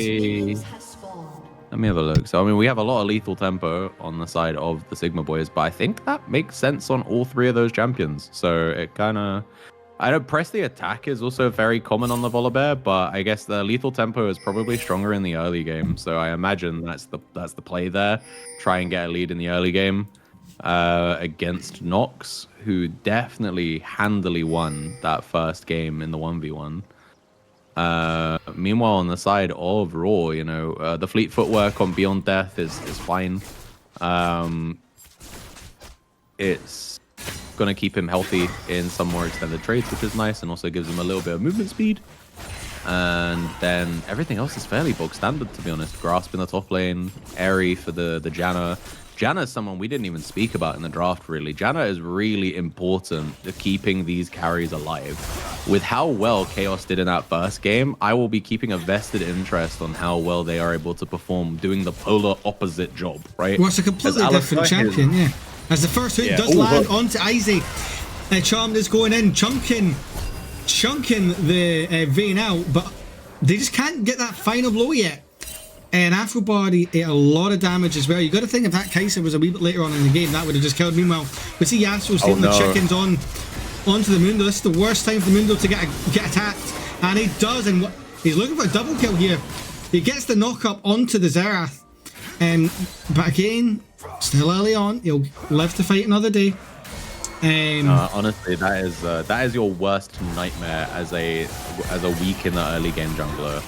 To have a mid laner who knows that you're weak and just prioritizes, you know, maybe even sacrifices their farm a little bit as we see a flash coming up from the Nautilus there. The exhaust being pushed onto the Janna. I don't know if that was a mistake or not, but we obviously Beyond Death having to fight again. This time it's Hecarim, and we do see the Yasuo walking down. Waz gets pushed back. That's the one thing you don't want to do as a Zerath. He's imitating AP playing frontline. That's the only joke I'll make of that. As we see Fish having the Mundo Q. Icy's having to walk away. They can't do anything. Kai'Sa lands the Void Seeker. And this is just going horrifically for Rawr. Spoopid looks like he'll take some damage in top lane though. They might not have it going in the bot lane, and it looks like Spoopid will secure the feat of warfare right there. Great start to the game for the side of the Sigma Boys. Sigma Boys are coming in swinging with this draft, man. Holy. One thing I have to massively commend. So this is Fish5 and Gig there have played really well in tandem to punish this Mundo. So, you know, they got the early vision out, which is something they did in game 1 too, you know, and this time they actually have a pick capable of really punishing it. And so Mundo can't defend himself because in the early game, especially when he's trying to fight camps, he just can't really handle the idea that there's an enemy champion there who is strong, that's gonna smoke him. And I think he burnt the ignite on that as well to get was first blood, right? And then as soon as they're like, okay, cool, he's dead, boys, move in, cavalry, get into his jungle, take his stuff. And now it's 4.5 minutes. Mundo has killed 2 camps, I think, if that, right? 9 CS, it's 2 camps and one minion. Yeah, just killed his 3rd camp. So he is catastrophically behind right now, and it's gonna be a mountain to climb for him now. He's not gonna be able to really attend anything for the next few minutes. He's gonna want to just sit back, farm up, see what he can get done, just pick up as much gold as he can without any contest, right? Especially with no flash, by the way. He's in a very dangerous position, but we can see Chaos Jelly is moving up into the jungle because they know the Nautilus is on the move. But looks like nothing will happen. Instead, they're gonna have to just surrender the Shen's gone back in though. Here, the Sigma boys. And yeah, they're just going to give the Drake. I mean, we saw last game, there was only about 500, 600 gold here till about about 10 minutes in. We're already up at 2k. Yeah, like this is a Sigma night boys. and day difference in comparison to the lead that the Sigma boys got in game 1 versus the game they've accrued right here. Very different, and it also not just in the literal sense, because it's a massive gold lead right now as opposed to 500. Well, I think it was 1,000 at its highest in game 1. The tilt, bro, the tilt for Beyond Death right now, if he does not have ironclad mental, I don't think he's in a very good place right now. Maybe that's just me, maybe I'm projecting, but I wouldn't be in a good place if I was in his position. I mean, Mundo's going to look to try and get revenge on this Yasuo, but I don't think that's what you want to be doing right now. This Yasuo who's got a kill and assist, 500 gold ahead of his laner, massively ahead of the Mundo. It's just not what you want. No, for sure. Especially Waz doesn't even have mana right now, so he's not really in a place to be able to kind of help. So realistically, I think if he has the gold for it, he probably wants the base. I mean, he's only picked up boots. I don't know how much money he's sitting on currently. But and this is going to get worse for Beyond Death as we see Fish 5 going in on the invade. Spoopid is already walking up. We do see Zeth walking in to try and help. Shen is here. He's going to ult in onto the Mundo. Mundo will have his life spared, but not for long. And now Nox is right in the heart of a Tyrant Bear. Meanwhile, we see Yasuo doing a lot of damage onto Waz. I don't know what the game plan is from the Rawr team, but right now it's not working. Yeah, I was going to say, right now, the plan is being thankful that you can't face Hecarim and Yasuo in game 3. It's looking pretty bleak for them right now. And I mean, Waz is trying his hardest not to bait him, but he's going to get flash ulted and he's going to go down. And now, the Yasuo will get killed here. It is a big shutdown here for the Mundo, who has potentially arguably a depressing back with the triple ruby crystal. That's not what you want to see as a Mundo. not what you want to see as anybody. No giant spell there, just triple ruby crystal and pray. I assume that's going into a Heartsteel, if not a Warmogs, because those are still the 2 core items for the Mundo. It has to be. It has to be Heartsteel.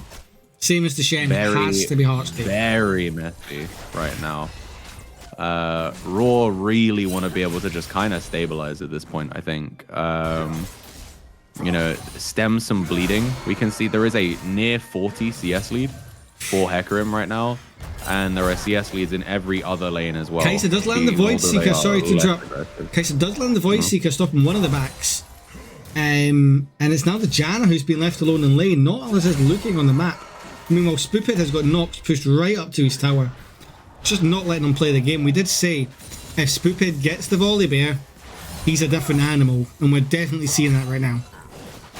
Yeah, he definitely looks significantly more clean on this champion than he did on the Tahm Kench. It's looking clean, and it also looks like he's going for the Cosmic Drive here as well.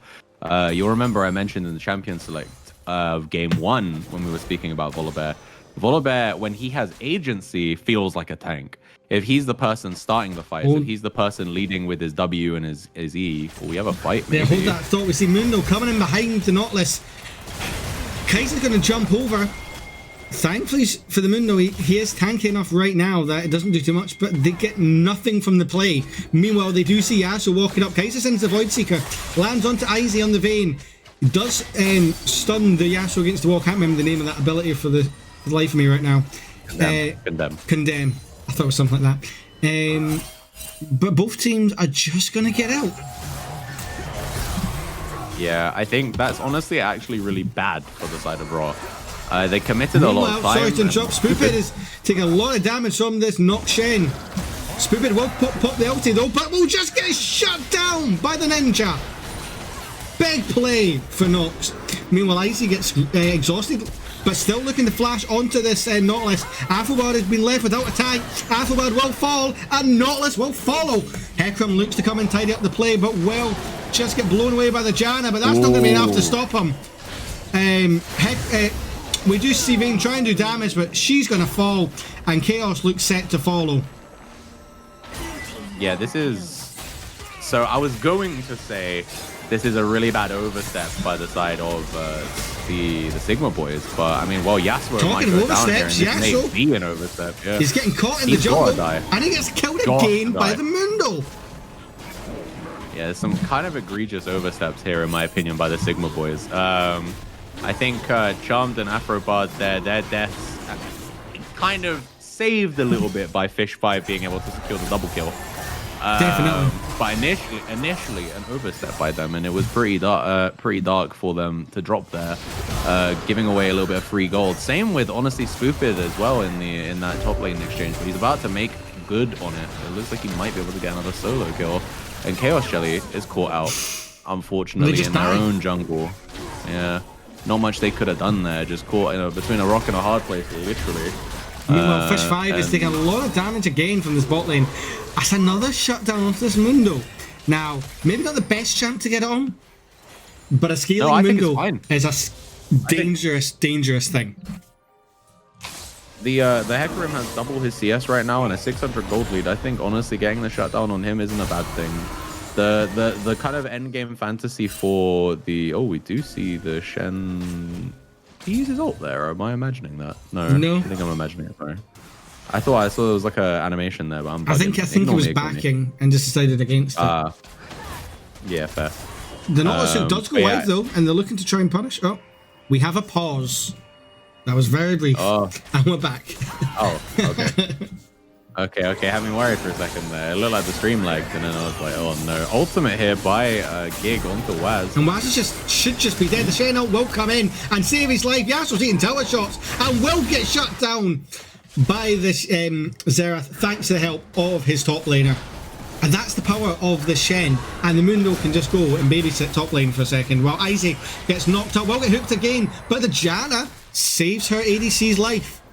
And the Vayne will be allowed to, almost egregiously, get out of that.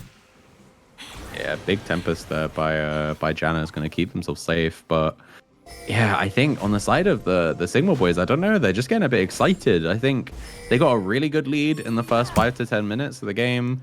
And now we're seeing this kind of weird situation where they're pushing it and they're doing as aggressive as they can, right? And while that's getting them some kills, it's also causing them some deaths. Well, that's just it. That might be the way that Rawr are able to get back into this game. I mean, look at this, right? Was he Charmed going in on the hook, trying to stop them? But he was on his own. Afterward was on the tower. We are going to see the Volibear TPing in. However, the Kaiser's already dead. Chaos is taking a lot of damage. The Xerath is raining hell from the mid lane. Spoopid takes one of them. Chaos is still alive. Chaos will finally fall.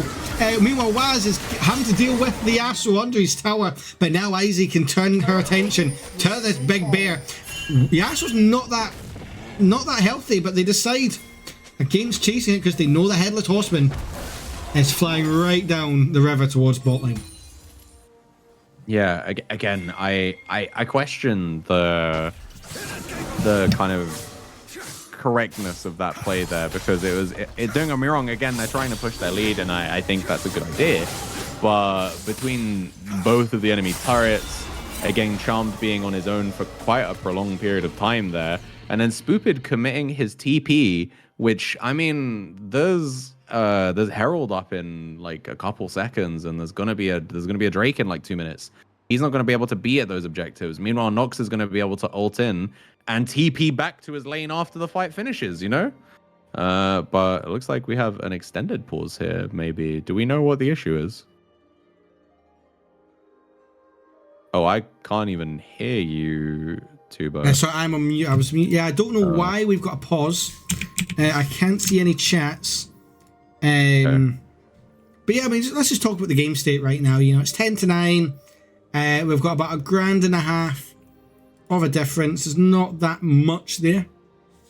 Yeah, I was gonna say, can we actually bring the game back up to the pause menu just so I can see like items and stuff? Yes, Although I if feel you like there's a little give bit me more to talk 2 about, to be honest. seconds. Let me just do Look this. at the state of the game. So, There I we mean, go, lovely, sweet. as we can see right now, you know, Chaos and the Yasuo are looking to go in. If it doesn't restart shortly, we will just restart League, so bear with us. I don't know why this is happening. Right. So it's not the game that's paused, it's your client spectator that's freaking out. Well, I don't know I if thought it's it the was like game. Sometimes this happens when there is a pause. But we've got nothing in the chat about a pause. So I am going to try and reset. We'll take a quick 2-minute break while we look to reset this. And then we'll be right back with the game. So please bear with us for the technical issues.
And we are back, folks. Sorry about that slight technical issues. We are back, and we're going to jump straight back into game. As you can see, we're now in the top side where Spoopid is fighting for his life. And yes, Spoopid just falls, but he does take the Shen with him. We don't know what the issue was. The client did bug. As you can see, we're now at 12 kills apiece. And it looks like Rawr is starting to slowly get some fights back into this. Yeah, for sure. If we just quickly take stock of what the rest of the what the map looks like right now, so we can see in the time that we were gone, it looks like the Sigma boys secured their first turret, which looks to be top tier 1, and that is where most of their gold lead is. But Charmed is going to land a lovely hook here onto the Janna, and it looks like a good ult by Afrobard, matched by the Tempest there by Xerath Chaos. TPing in. Themselves alive. Yeah, the Xerath's TPing in, and Mundo is here as well, so the play looks to be dead for the Sigma boys. And this Vayne and Mundo are starting to become a bit of a problem. Izy's now 4-1 on this Vayne. 4-2 on this Mundo, who was so far behind early, is now only 50 gold behind the 6-2 Hecarim, which, considering how shut down he was early, that doesn't bode well for the Sigma boys. It's non-existent. Yeah, the gold lead that they had in that jungle is just completely missing now. And that bodes massively well for Beyond Death, because in those extended team fights, if Hecarim isn't making his impact known, and I mean, we can see Yasuo here is getting 3v1. He's just gone. There's nothing to say about And that's that. well Big Mundo ultimate hit by Fish and 5. Icy soloed the dragon, or not solo, but duoed the dragon. Fish 5 couldn't even get into ceiling. Now they're the ones running away from this fight, as Fish 5 is eating a lot of those silver bullets, and Xerath now gets to rain hell. Meanwhile, Volibear will just take Shelly on his own, and Fish 5 eats the eye of the meteor, or whatever it is that Xerath fires, and he is just dead. God damn. Yeah, this is a very convincing comeback here by the side of Rawr, to be honest. Bodes really well for them, in my opinion, going forward, because if they are able to, say, make this comeback and, you know, get themselves into that would be a clean 2-0 finish for them, essentially, right? And they did essentially come back in both games, and so it shows really good mental fortitude, especially on the side of Beyond Death. Like I said earlier, had I been in his situation, I'd have been tilted. But like he's been able to do what he can, and now he's 4-2-3. He's been a part of half of his team's kills. He's got his main item in the Heart Steel. There's a 200 gold lead for the Hecarim now, but it was way worse earlier in the game. No, that's just And, that's you know, just I mean, obviously, due to the fact we had to reset the client, the overlay is slightly bugged. But I can confirm Sigma boys have 2 dragons, while that was their first for Rawr. Okay, so we've got 3 dragons total, and it is looking honestly quite even at this point. I mean, you know, there's what, about a little under 1,000 between the teams. They're looking strong, and Considering the gap we had I think- earlier, it was. yeah, This is convincing for Rawr about have the fortitude to come back in 10 minutes and actually take control of the game. I mean, the only problem could be this Yasuo, but now the Xerath is right back with him. And even Volibear with these 2 items, yeah, he's going to be a problem. But the fact Shen has so much utility across this map, you got to be careful if you're Sigma boys. Although they are going to get hooked right onto Xerath, and Chaos should just die. The Tempest doesn't quite save him that time. And now Beyond Death, he's the one caught out. Big oversteps from Rawr. Will go back to his tower, but unfortunately the tower will not save you from the Yasuo with a wind wall. And they're just going to lose that tower in return. And then the Atakan on the other side of that. it was a really good option here by them. I think the idea to just overload one side of the map with 4 members, and they've been able to catch out 2 people in individual kind of 4v1 fights is really good for them. It's allowing them to build up a little bit more of their gold lead again. Unfortunately, Rawr weren't actually able to do anything other than farm. I think they did get the mid-tier one, which is nice. Unfortunately, the ultimate from Waz isn't able to steal that. So close, Hecarim is able to secure. It was a close one for sure, but not quite enough, unfortunately. And if you're Rawr right now, I think you guys need to keep doing what you were doing before you got caught 1v4. Playing conservatively, playing to your strengths right now, playing when your ultimates are up so that you can keep people alive and protected with Nox and with Janna. As we do see Chaos Spoopid, Jelly and he's going right onto about to Chaos. He die. will kill the Janna, but let's see if this Shen, he's going to get help of Isaac. But Shen says, nah fam, I don't need him. I have this bear under control. There's the power of the Shen right there. He is still behind here, but you know, strong enough Yeah. to be able to finish that fight off there. I was a Nox little bit concerned. clearly with knows the, how to play around this Volibear. I mean, the Volibear is on that big 2-item power spike right now. So when I was watching that fight, my prediction was I thought that the Volibear Volibear was claim going to it, get out of it, but he wasn't quite able to.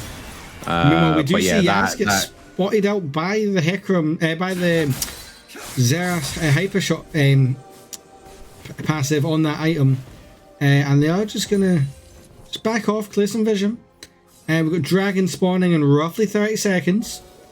This is to Yeah, put... you can see the dual resets here by the Yasuo and Hecarim. They're going to be beelining it to that dragon, I imagine. Yeah. They go back, they spend all of their gold, and they're coming in as strong as humanly possible to try and contest this Drake, right? You said that they've got 2 Drakes to 1, so they want to get this so it puts them on soul point. And we do see Cleaver as well as Eclipse here on the Hecarim, so he is really starting to cook with gas. His Q is one of the best abilities in the game to apply easy stacks of Black Cleaver. It's one of the easiest ways to do it, so it's a very effective item on the Hecarim. And also it benefits the Yasuo and the Kai'Sa, who both do physical damage. But we have a fight starting out here. Yeah, starting right here at the Dragon Pit. We do see the Janna is going to go down nice and early. Isaac's going to get blown up as well. This Yasuo's finally getting a chance to smile. And it is going to be the Mundo to fall. 40-second death timers are starting to come out. As we see Waz is going to face the same fate as his teammates, and he will fall. Meanwhile, in the top lane, the Spooped strat is well in effect as Nox is trying to fight this Shen. This Volibear, sorry. But Volibear's starting just to eat this Shen up for breakfast. Look at the health gains with the Call of the Storm. And they are just going to turn their attention now to this top and middle inhibs as they look to put pressure on the Rawr team and push them towards what could lead us to a game 3. Good, absolutely. I think The hook comes, sorry, the it's fight's genuinely impressive. Oh. Yeah, the fight's not over yet. The hook comes in on the Nautilus. We see the flash from the Shen to stop this stupid backing. He will get the kill. Meanwhile, we do see Nox taking a lot of damage from this Yasuo. Nox will fall in return for playing the bear. And now we're back to a 4v4. But you've got to think the impetus is on Sigma boys. They're the ones with the advantage once again. They've come over that really rough patch. And Chaos is going to spot out the Yasuo, but I don't think with a Jan and a Mundo you can kill these two. Maybe with the help of this Xerath though they can, with the ults coming in. A lot of damage onto the Yasuo. Yasuo will get into the Baron Pit. The last shot does connect, but unfortunately doesn't kill, and they are just going to back away. Vayne is on the bot side, so no damage there. Fantastic set of play. That was a very much a fight forever kind of fight. Like that must have been about a minute of gameplay, right? Your throat must be hurting from how much you had to talk during that. But one thing I do want to say, masterfully played by Gig there to be able to get across that wall and get himself to safety. You know, if Waz wasn't ulting, getting into that Baron Pit with that E basically just completely nullified Rawr's ability to try at that gold graph increase. No, it's they had a very good fight around that dragon, and they were able to capitalize massively on it, right? Because the thing was, it was a 4v4, but then you got the 1v1 top side, both with the Herald being played. They were able to secure 2 turrets, and Spooped was just kind of unstoppable, really, on the Volibear. He's nearly got 2k gold in the lead right now, and again with that Cosmic Drive and Flicker Blades, alongside the extra healing that comes from the Spirit Visage. He's primarily got the Spirit Visage, not because of Waz, but because of the 20% healing buff. And we can see they're about to potentially start the Baron here. While Spooped just pushes bot. He's got 2 members on him. So right now they have the man advantage here. Nox can TP in, but so can Spooped. So really it's the Xerath that's caught out unawares. And it's going to be potentially a free one. Yeah, they almost try and steal it. Beyond Death combat. is just going to die. The Yasuo held him in stasis, knocked up, but they'd end up just claiming the kill. Chaos Jelly has to walk away wounded. There's definitely no windstorm today as Nox is going to die to the Yasuo. We're going to see another kill, a double kill for the Yasuo, picking up the Vayne. Meanwhile, on the top side, Spooped will clear Xerath, and there's only one way they're heading, and that is to a game 3. Yeah, like they got a really the wave is primed. Everybody is still alive. Spooped's on the he is the spear that they are using, the spearhead right now to just straight into the chest of Rawr's 2-0 game right here. It's not going to be the case. We do have, what is this, 2 for 2 on 3-game series right now in the upper bracket, right? It's I wonder if it's going to be a theme throughout the entire tournament, to be honest. I'm excited for it. 3-game series is our that's what we want. Like fun. Yeah, we want to see a 3-game series, because that is entertainment. You've disappeared again. There we go. We want to see 3-game series because that's why the viewers come here. And we have definitely not been disappointed as we get set to lock and reload. I mean, that was a completely different game to game 1. Agreed. One thing I would say though, so yeah, you're right, it was a very different game in terms of how it played, but it was still very messy. So Sigma boys show massive kind of, you know, there's chunks of gold in there, but there's also a lot of over-aggression, and it gives the you know, Team Rawr or any team they face in future very big windows to kind of get back into the game. Yeah. And in this game, they were able to kind of pull it back together, and they got that one really big fight at about 30 minutes in game that they were able to just basically win the game off of, right? Like they snowballed nearly an ace in the Dragon Pit at 30 minutes into getting open Nexus turrets, control of the map, control of the Baron, and then once they got the Baron, they had a wave primed, they killed some members, and the game was a wrap. So but before that 30-minute mark, the game was kind of close. Like, yeah. We had, you know, like it started off like a resounding win for them, and then we had some technical difficulties. We went to commercial, and when we came back, it was kind of equal. Well, that's you know, until that 30-minute fight, it was kind of even. So, and considering they had the commanding lead in the early game and kind of threw it, the fact they were able to get that last fight there is great. But if I was on their team, I'd be thinking, you know, this is an area we need to shore up in the coming weeks. Obviously, this is week 1, so you know, there's all the time in the world right now to fix that. But definitely, it's a thing that they should be looking at, I think. And for Rawr, I think, you know, it's got to be somewhere they're going to be looking to punish in the next game. You know, we're in this kind of ideal scenario for them for a game 3. I mean, the ideal scenario would have been a 2-0 win, but you know, the enemy team cannot ban their mains and they cannot pick their mains anymore. There is no way. So we will more than likely see around the next game. What we're also going to see in the rest of the comp, we're going to have to find out. So make sure you come back when again, another wee short 5-minute break. Let myself and Day0 get our breath back, and we'll be back with the concluding match of the Sigma Boys versus Rawr series. We'll see you soon.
I swear I'll get it right eventually, and you've disappeared again.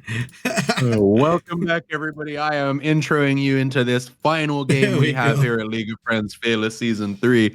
I'm finally on the screen again, boys. Don't worry.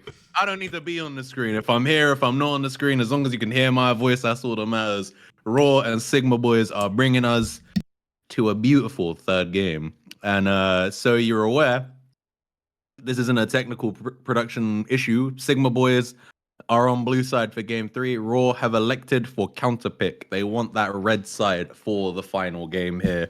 So Tuba, what lane do you think they're giving that counterpick to? You look at the previous 2 games. Top side was game 1 to Nox. You have to say, even with the Shen having so much effect, game 2 had to go to Spooked. Yeah, and in the mid lane, it was all Gig. Game 2. I gotta think it's one of those 2 lanes. You want Nox to be... He's the guy who's come in. He rolled them on the Cho'Gath game 1. You want him to have the ability to do that. If you give it to anyone else, I've not seen anyone have the same effect. Everyone's played really well. Izzy has shown up. To me, they were unknown coming into this. They're definitely not unknown now. Chaos has had some really good games. Charms has had some fantastic games. Afro had a rough game 1. Really solid and really impressive game 2. And then in the jungle, the Rek'Sai had a fantastic game 1. Mendo got literally stopped at every part of his tracks. So it'll be really interesting to see how this third game pans out. Yeah, I agree.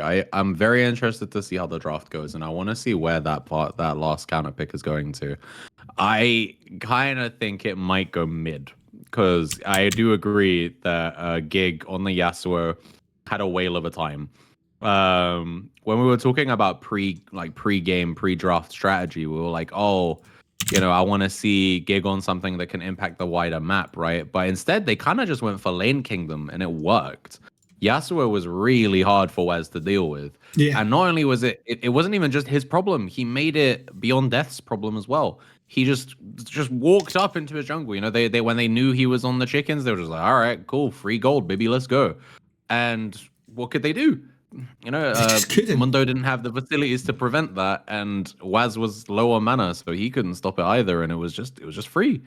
And they were, asterisk on this, because there was definitely some instances of over-aggression which cost them their gold lead in the mid game. But generally speaking, though, the play has been, especially in lane for the Sigma boys, very clean. In both game 1 and game 2, they've been showing really good lane fundamentals. So I think going into game 3, I don't know how deep all of their champion pools are.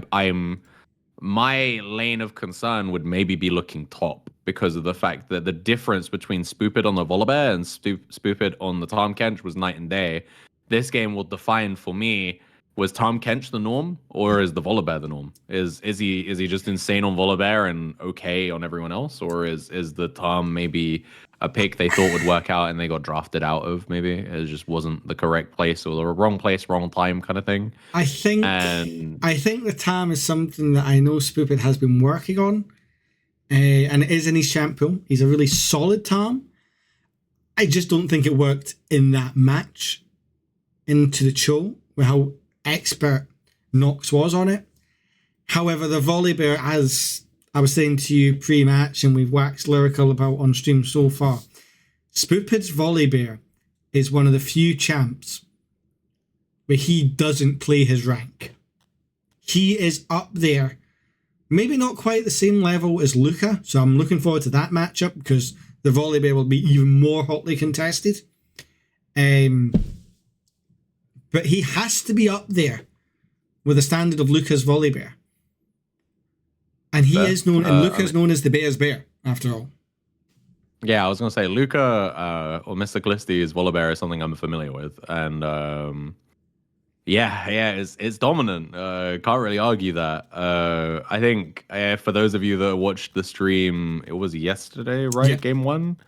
Yeah, I mean, perfect form put in a good shift against Mr. Callisti, but you know he's definitely one of the best top laners in this tournament, and if things are as you say, and you know, just seeing the Volibear there in that game too, I agree. Volibear will be a hotly contested pick in Bagpuss Lovers versus Sigma Boys. That's going to be a match to watch, because I know a lot of the Bagpuss Lovers are good friends with the side of Sigma, and there's going to be a few other matches. And I mean, we've got this match now, but we've got a bumper day coming up tomorrow, don't we, Jack? Bumper day. Oh god, yeah, we got back-to-back games, don't we? Yeah. It's correct me if I'm wrong, is it lower bracket special? It's a lower bracket edition. Yeah, we've got 2 games. I know a lot of people in the chat, you're here for the high elo, but if you thought this was chaos, wait till you see some of these lower bracket teams. These are teams who are playing completely for fun. I've heard some of the strats, and let me tell you, the teams are cooking. Expect gonna leak some. any of it, or I can. we just I holding can. out?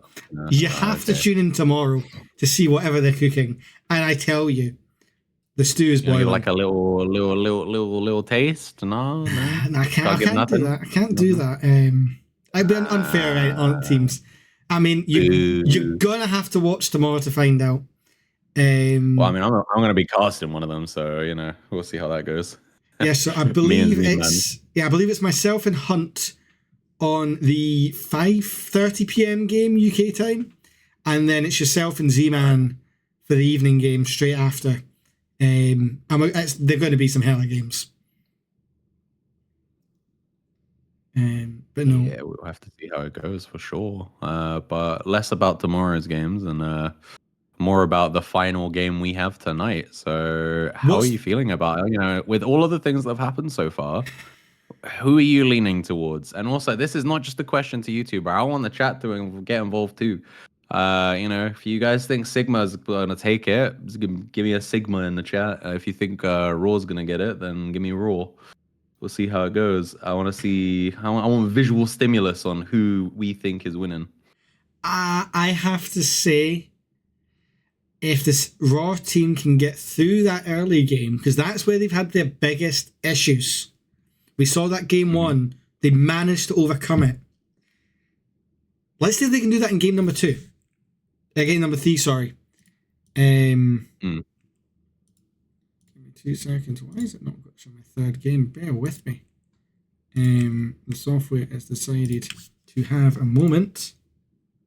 But yeah, I believe we are going momentarily into draft.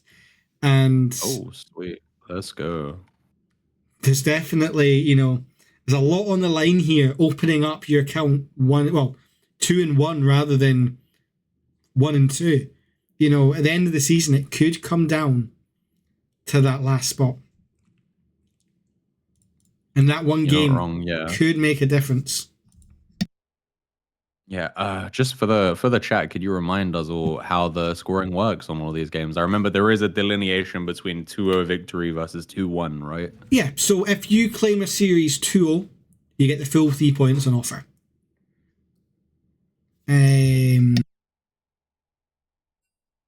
So I just had to make some points to the team. And yeah, you know, if you manage to clean sweep a series 2-0, you get the full 3 games worth.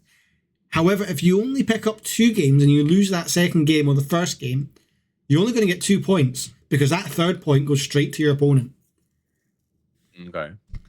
So it's a 3-2-1 system, essentially. 3-2-1 system, yeah. Yeah, cool. So you win no games, you get no points. You win 1 game, you get 1 point. You win 2 games, but you lost 1, you get 2 points. You clean sweep, you get 3. Yeah. The Sigma boys are having a wee bit of trouble getting in order before the draft. So that is what's delaying us from going into draft. Lovely. So bear with me 30 seconds. Oh, your voice cut out, by the way. I'm not sure if the Yeah, I'm muting so you don't hear my keyboard clicky clacky. Ah, okay. This is where we drop our sponsored content for NVIDIA Broadcast, where you should, you know, you can get rid of all of your keyboard pressing. You don't need to worry about it, or just mute that, you know? Not too bad. Well, actually, I guess it depends. If you have an NVIDIA, you need an NVIDIA graphics card for that to work, but you know. Yeah. I'm pretty sure there's an AMD equivalent. I just don't remember the name of it. Yeah, 2 seconds. Yeah, well, I mean, it probably is. I mean, thankfully, I think I am an NVIDIA. Yeah. Yeah, then get yourself a NVIDIA Broadcast. That is a lifesaver, honestly. Not that I'm being paid to say that or anything. I swear, I'm not a shill. I wish I was a shill. Oh god, that'd be getting paid. Life would be a dream. No, instead. And we're finally in order. Let's go. So yeah, I mean, what we see the Lily are getting banned right away for the side of the Sigma boys, and that's going to be answered right away with a Viego, and then the Jin coming in. So a lot of bans here coming out for the jungle here. Yeah, we see also completely cutting this pool down. 5. And the Sejuani as well, though. Yeah, I was gonna say, in comparison to the Mundo, the thing I think I really liked about Beyond Death in that first game was his ability to have agency and his ability to impact the map, right?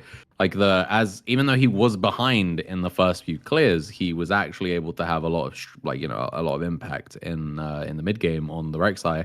And that's on a champion that's not that strong right now. So I'd love to see him on a champion who is strong right now. Yeah, I mean, and we are seeing the Lucian first pick for the side of the Sigma boys, and now it's Rawr's turn not to pick in order. We will get this working eventually, folks. I promise you. I promise you we will get this working at some point in this season. It makes me laugh. Interesting picks, though. I'm not gonna lie. We see on the side of Rawr, we've got the Mordekaiser, the Vi, and the Annie here. So quite a lot of AP coming out of them, but Mordekaiser is very much a kind of isolated 1v1 type of champion, you know, and it looks like, I'm assuming he's going up against this Gragas, but we'll see. Gragas is another champion that's really difficult to punish. He has a lot of health regen based off his passive, and then just also having a good amount of health regen. His W having damage reduction as well makes it really hard to really kind of kill him. He's also got a lot of maneuverability with the belly toss, so you know, he's a problematic guy to try and pin down and kill. But Mordekaiser can send him to the death realm, so you know, it'll be one to watch for sure. In a very magically loaded top side. But let's have a look at the bans here real quick. I'm just gonna... Nocturne and Kled for all. Go on. I'm just going to put this in the background so folk can see the pick order. Yeah, cool. The Lucian was the first pick, and it was answered straight away by the Tristana. And then we had the Chaos Rel, which we all talked about this whole series. That's his namesake. Jelly playing again the Rel. Take that for sure. And Tristana Rel is a good lane as well, by the way. They have a lot of early game pressure. It's a very different. It's a very different bot lane we've seen, because if we think about game one, for sure. Game one, it was all about kind of getting through the early phases of the Ezreal. Yeah, you can do a lot of poke damage, but you still need that one item to really become a threat. Then you have the Vayne, who again needs time to get into the game. Once you get towards the later levels, she will just demolish anything in front of her. But now you've got the explosive Rawr, who will literally go in with her massive cannonballs, mixed in with the CC from the Rawr. This could be a very exciting bot lane to watch. For sure. I have a strong feeling that I think Jelly has had a really good series so far.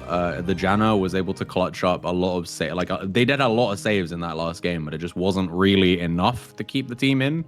I think there was just a couple fights where like people got caught out, a lot of overloading the map with 4 members on 1 and making it quite difficult for them to really have an advantageous kind of position to fight ever by Sigma Boys. So putting themselves again on a champion similar to the Alistar, right? Someone who can jump in and find them in these corridors, because again, we talked at length about the over-aggression here from Sigma Boys, and where is it often happening?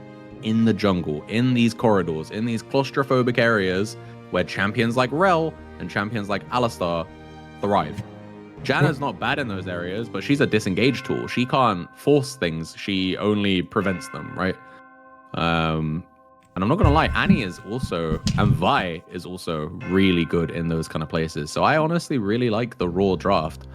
They've got a lot of synergy. And with this Mordekaiser, if Nox can become a raid boss, he's going to be scary. But they've put Spoopheads I agree. on one of the most oppressive side laning champs in the game. If your name's not Mordekaiser or Vi, you can... Well, maybe. But if Annie or Tristana try and deal with this Yorick, if he can get fed, Yorick's just going to send his ghouls after them, and they're not going to get to play the game. Especially with this Gragas jungle mixed up with the Yone. A lot of setup there. Yeah, I actually like this adaptation by Sigma Boys. So it wasn't the reason they won the last game, but it exacerbated what was a 4v4 team fight win into a game win because of Spooped's side lane pressure. And especially as they went to go and do the Baron, him being in the bot lane pressuring tier 2 and forcing the Shen to be with him, had actually, I believe, 2 members. I think it was both, it was I think Nox and Waz were both trying to deal with him. Meanwhile, his team got to go and just kind of take the Baron for free. Now they're hard committing to that. So I don't expect to see Spooped in many of these fights. I expect it to be 4v4 almost all the time if there are team fights, if at all. I imagine it's going to be a 4-1 split. Yorick is going to be off in his own little island, doing his own little thing, trying to drag as many people from Rawr to try and fight him. Be that the Mordekaiser, the Vi, the Annie, whoever it is, they have to commit to get him to die. And if they don't commit to doing that, he's going to be reaping big rewards in the kind of in the realm of turret and structure money, you know, like just breaking down turrets like no man's business. So it's definitely going to be an interesting game. One to watch. Definitely, Definitely going to be the interesting game. Final predictions before we get into game here, Day0. Who is your pick to go 2-1, and who's going to be the team to come narrowly close to it? I don't know, honestly. Something we didn't actually speak about here in the draft. The Lucian Nami is really strong in the early game, and the early game is where Sigma Boys have shined. So, and also Yone is just one of the more annoying champions to face. So I kind of want to say Sigma Boys, but I can see a world where both teams win, honestly. I can see exactly how Rawr win this game. But equally, considering how game 2 just went, and also not 100% sure on the mental for the side overall. Well, it's the hardest thing to do, to come back after you dominate the end of game 1. You get humbled in game number 2, and you then have to come back and somehow get victory from what was the claws of defeat. And there's only one way we're going to find that out, who that's going to be. And that's right now as we get into game number 3. for sure. It doesn't look like we're going to get anything too interesting here in the level 1, though. 2 members committed here to the kind of center of the map by the Sigma boys. Chaos Jelly about to just walk into it, but doesn't look like they want to punish. Yeah, cool. They just emote away. Nothing happens. Happy little dance party between all parties involved. Meanwhile, we see Beyond Death maybe looking to make it not so happy a party. Yeah, Spoopid's going to get jumped on here by the Vi. Waz is here as well with Nox. Spoopid is going to get away. He's thinking about it. He puts the cage down. Oh, no. But it misses everyone. That has ramifications. He has just had to level up arguably the worst skill for Yorick to level up at level 1 to try and keep himself safe. I'm not gonna lie, I don't think he needed to do it. I don't think they would have committed farther, but this is Nox's prime time to bully the life out of this Yorick. The fact that he has no Q at level 1 makes his life so much harder. It's harder for him to execute minions, and we have another fight maybe going on in the level 1 here. Chaos Jelly trying to make something happen. Yeah, we see the crash down coming in, but nothing really sticks. Both sides just deciding to err on the side of caution to start with. However, I don't know how long that will last with a Tristana. Matching CS right now with the Lucian. It's looking to push though and should get level 2 slightly before Lucian. And there we go. Charmed and Afro have to respect it, but they're only a minion behind. Even still, I think the level 2 out of the Rel and the Tristana is a little bit more potent. If they went for the rocket jump and the exploding, I can't remember the name of it, but the E. Yeah, meanwhile, you were talking about this earlier. You know, Spoopid is having to play really conservatively as we see the wind, well, the knockup come in from the Ione, the Q, I believe it's QC, but nothing much more. Not much you can really do. Oh, that very slightly looked like it was about to reset there, and I was a little bit worried for him. Nox playing just outside of turret range. That's actually really smart. Already looking to kind of think about putting pressure on the proxy, but York's going to get away. And Spoopid had to be careful there because he was losing a lot of minions there to the turret, but thankfully managed to keep them all in the right side. Actually been even near enough on CS right now, which is really good considering we said earlier how bad it was for him having to level that up early. Yeah, for sure. I think now that he's got level 3, he's got all of his abilities, it doesn't really mean anything anymore. In fact, actually, he has a little bit of an XP lead here, but it is going to be a good trade for Nox being caught up in that wall. I believe it's called Wall of Agony or something. Forgive me, I do not play the Yorick. Meanwhile, we see the crash down on Chaos. Looking on Afrobot, Izzy's taking a lot of damage though. Lucian unfortunately hits the rail, but that's not going to be enough for Izzy. Izzy somehow has been allowed to be alone in the back line. Will get blown up by one of the explosive casks from the Gragas. Meanwhile, we do see Vi looking in to punish. Chaos is still here. We're seeing Annie think about walking down. The cask goes on and we'll just hit the Vi. But that's a great start for Sigma boys, although it could be ending in topside as Nox will do a lot of damage, but Spoopid will escape. Spoopid is being punished really hard in this early game right now. But fortunately, talking about being punished, Chaos is about living on a blinking health bar and a dream. I thought to be careful because of one more tower hit and he would have died as well. Yeah, for sure. That's why they stepped back. That's why they didn't commit for the extra kill. And it was really tempered play there, which is what I want to see from Sigma boys. I want them to show us that they can temper that aggression a little bit. You know, sometimes getting that kill isn't worth the death that it can cause you, you know, especially when you were already ahead and you might have shutdown gold on you. Like, sometimes it's just not worth. In this instance, obviously there's no shutdown gold, but it still makes me happy to see they're like, okay, let's not push it too far. We may get punished. So it's good to see from them, and we can see here Spoopid getting pulled in again for another bad He just can't do anything without the Maiden right now. He will be praying he hits that level 6 very soon. He's still got about 3/4 of up to 10. Just over half a level to go. Just under half a level, sorry. As the first dragon will come up. Interesting thing to note, Tristana was able to get a back in and is still only 50 gold behind, even though she died. And she did hit level 4 first.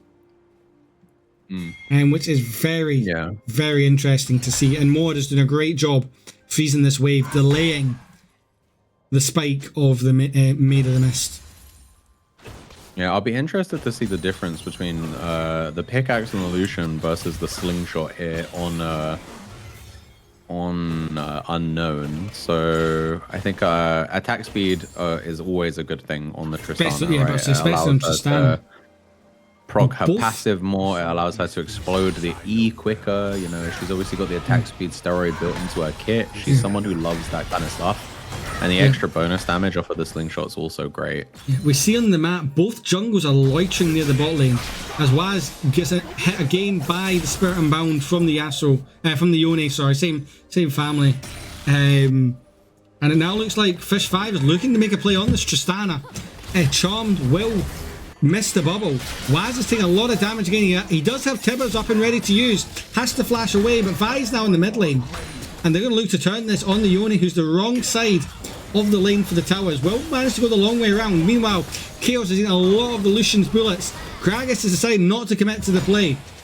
And we go back up to top with Nox is still knocking 11 daylights out of this York.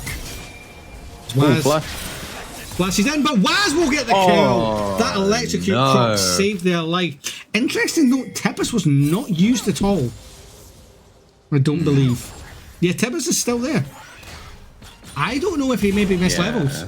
Because you would have... We see Chaos is going to have to crash down, get that shield to go, and we do see the rocket jump from the Tristana, getting herself out. They have got a level advantage on this Lucian Nami, but they can't do anything with the health bars the way they are. Lucian will eat a tower shot, and we do see Vi looking to come in. But for now, they look like they're going to have seen it and backed off, although they're only just spotting it on the vision. The sweeper's coming out, and she is looking to come through the Tribus, but nothing's going to happen. And in fact, they're going to be able to start up this dragon.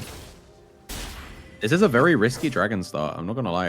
Unless did they see the Gragas on vision? They have to, surely. Yeah, I was going to say, unless they've seen the Gragas on vision, like that would have been super risky because...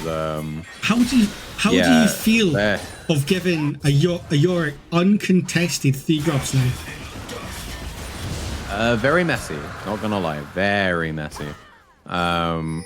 Fortunately for them, they at least get the Drake, but I'll be interested to see whether or not they now path to stop this Void Grub take, but I doubt it. They're just gonna give it now. Had this been last season, that's the play you expect to see. Grubs for Drake. But Riot decided to push that grub spawn that wee bit later and bring forward Drake, so that didn't happen. We didn't see that handshake. And with the grubs now being even stronger, that could be them doing a Rawr with this York. Meanwhile, we do see Applebard getting absolutely jumped on by the three members of the Rawr team, and they will claim the life of the Lucian. Kill going across to the Tristana, which is a great gold injection into this Yordle with a gun.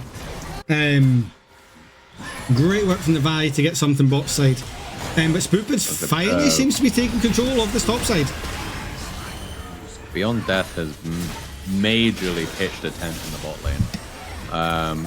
Ganked like 4 times, and this is the first one that's worked, but it's definitely going to be good for them, don't get me wrong.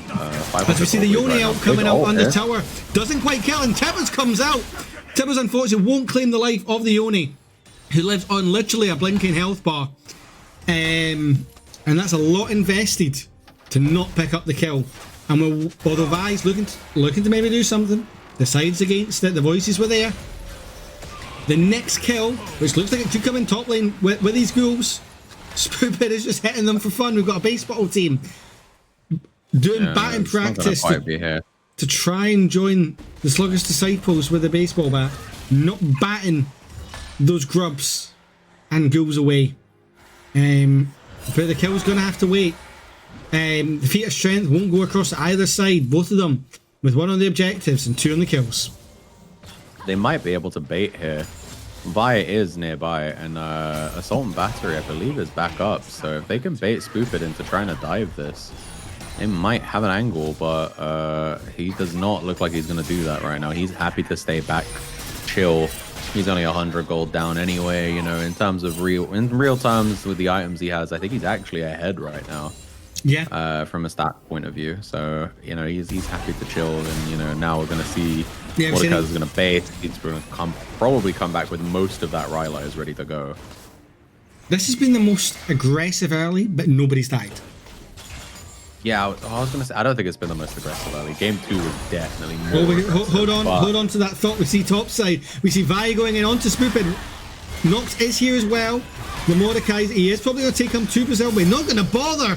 The Nox will just claim up the feat of warfare. And that's big for the side of Rawr. Yeah, no, for sure. I still think giving away... Look at that gold graph already. Oh, no. It's not called Assault and Barrier anymore. It's called Cease and Desist. Crazy. Oh, I'm showing my age. That's unfortunate.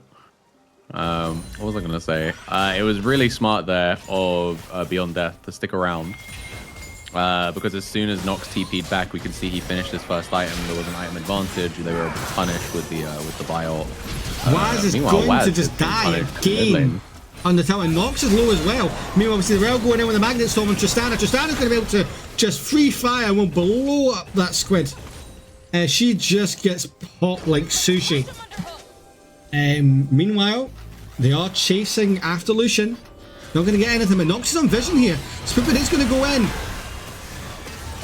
I believe this is in the death term. Spoopin is just going to fall. Really well played from Nox there. As Beyond Death, he maybe not be Beyond Death this time, as Yone will pick up another kill.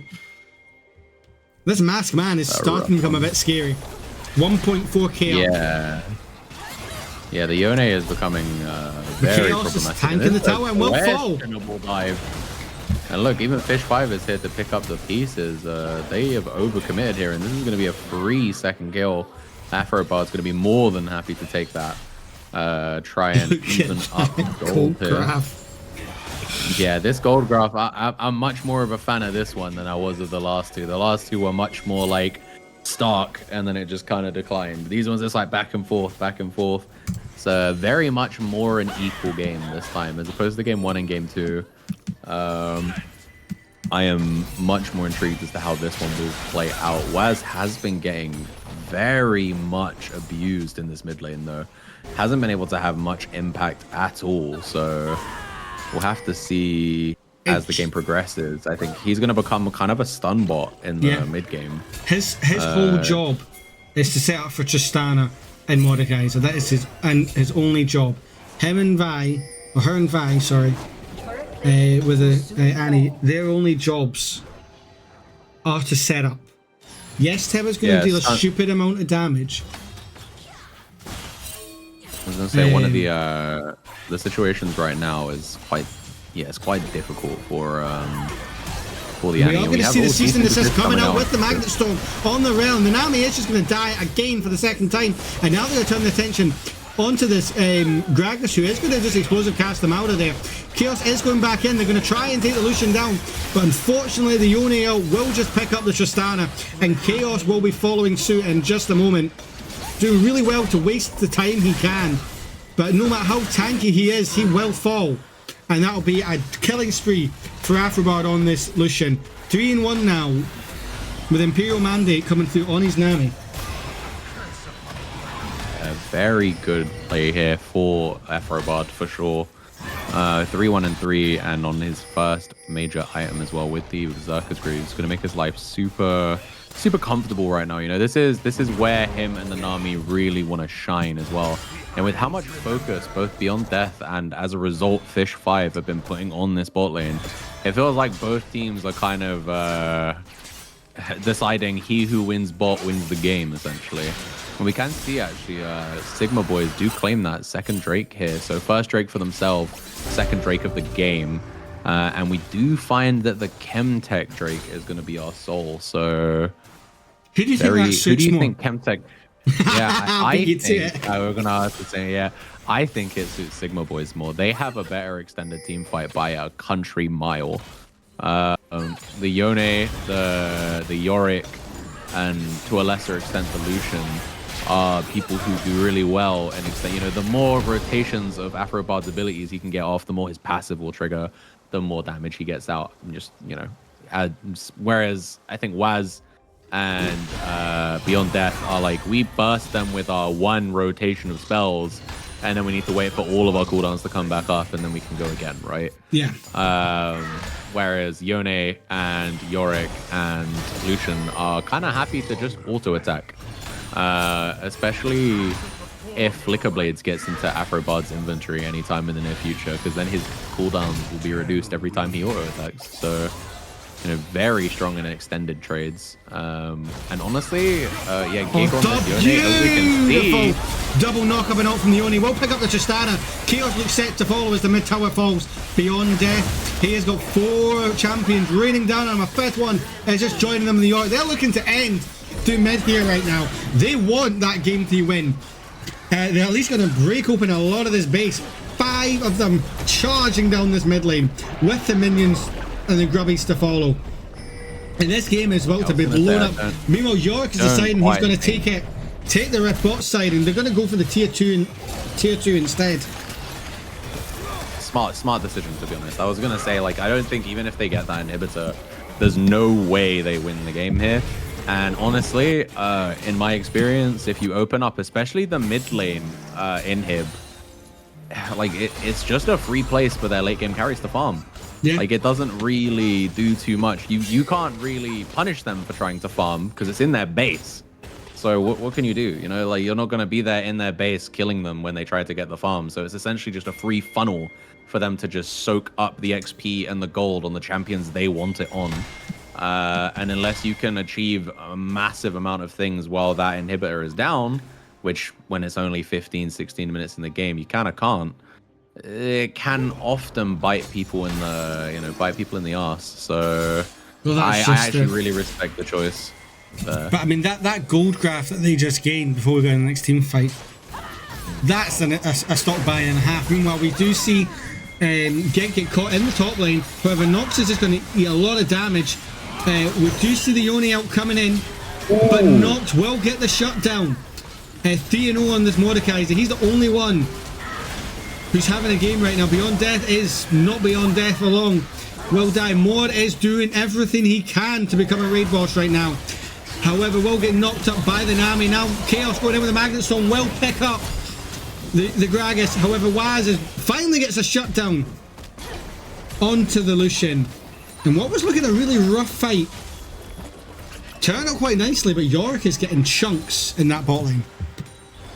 No, for sure. I think massive shout out to the Mordekaiser there, Nox, because obviously we did see Gig try to ult out as an escape method, and he burns his flash to make sure that the ult ends up just hitting the Mordekaiser, and knowing that they're going to win that 2v1 handily, it ends up securing them, I believe, a decent chunk of a shutdown, right? I mean, look at that gold graph. Those 3 kills at the end changed that fight. That was such a good play initially from the Sigma boys, but we're back down to just over 2.5k gold lead. 20 minutes, come up 20 minutes into this game. You would think the impetus is in favor of Sigma, especially with the pushing power they have from this Yone, from this Yorick, with the 3 grubs. However, we've just seen there, especially with the Mordekaiser now getting the Riftmaker, he's only going to become stronger. He's the only one on the team of Rawr who's up, and he's up 2k. Yeah, he is having a good time, but the problem here is it doesn't really matter that the Mordekaiser is strong right now, because the Yorick is being allowed to do what he wants. Yes. So, I mean, we saw he was able to put pressure on the tier 3 Hold that thought. We have a fight here. Chaos getting caught in the blue side jungle. Charm will land the Nami out. The casks are coming out. Vi and Beyond Death are going in. They're going right on Nami, but Vi uses the cease and desist on the Lucian. Doesn't quite get it. The Yone out comes in, and all it's doing is Chaos and Waz are getting burnt up. Tibbers will come out. Icy gets blown up by the explosive casks from Gragas. Tibbers will follow the same fate, and Waz has to run away using the blast comb, and that is just a dragon and what you would expect to be Atakan swiftly to follow. Yeah, they lost nothing in that exchange, so honestly that's probably going to be the Atakan as well. You're 100% right. It was an unfortunate fight there for Beyond Death, to be honest, because he tanked the entire culling from Afrobard. Near enough melee range as well, man. You just watched his HP go like with like life points in Yu-Gi-Oh or something. Now that's it was the throwback. brutal to watch. Yeah, yeah, for real. And he didn't get to do the cease and desist once as well in that fight. Like he kind of threw himself in, got into melee range. I think he just towards the end, he challenged in a Sigma boy and literally yeeted it right towards the Lucian to try and get anything from the play. Meanwhile, we see Nox taking a lot of damage from the Maiden right now. It's going to focus a lot of damage onto that. However, Spoopy is doing a great job trying to trap him. But Nox will claim the Maiden. Will claim a massive shield with that as well. As we see Vi moving up towards the top side. Because she doesn't have any bot side camps to farm. Yeah, is unfortunate there, I think, with Nox being kind of just stuck against Spoopid. This is the thing that Yorick does. He warps the game so that you kind of always have to play around him. Like, he's always going to be in a side lane, just kind of creating pressure. And so Mordekaiser, even though, like you said, he has a 2k gold lead, he's always kind of just there catching the Yorick, because I don't think anybody else in his team is equipped to deal with him. So what that means... Hold on, we see Yone going in onto Nox. I don't know if Yone wins that. I mean, we talked before about how Nox wanted the 1v1 there. But I think you're right, you know, this Annie doesn't want to deal with a Yorick, because Yorick just sends the ghouls, same as the Tristana. You know, Chaos doesn't have the damage.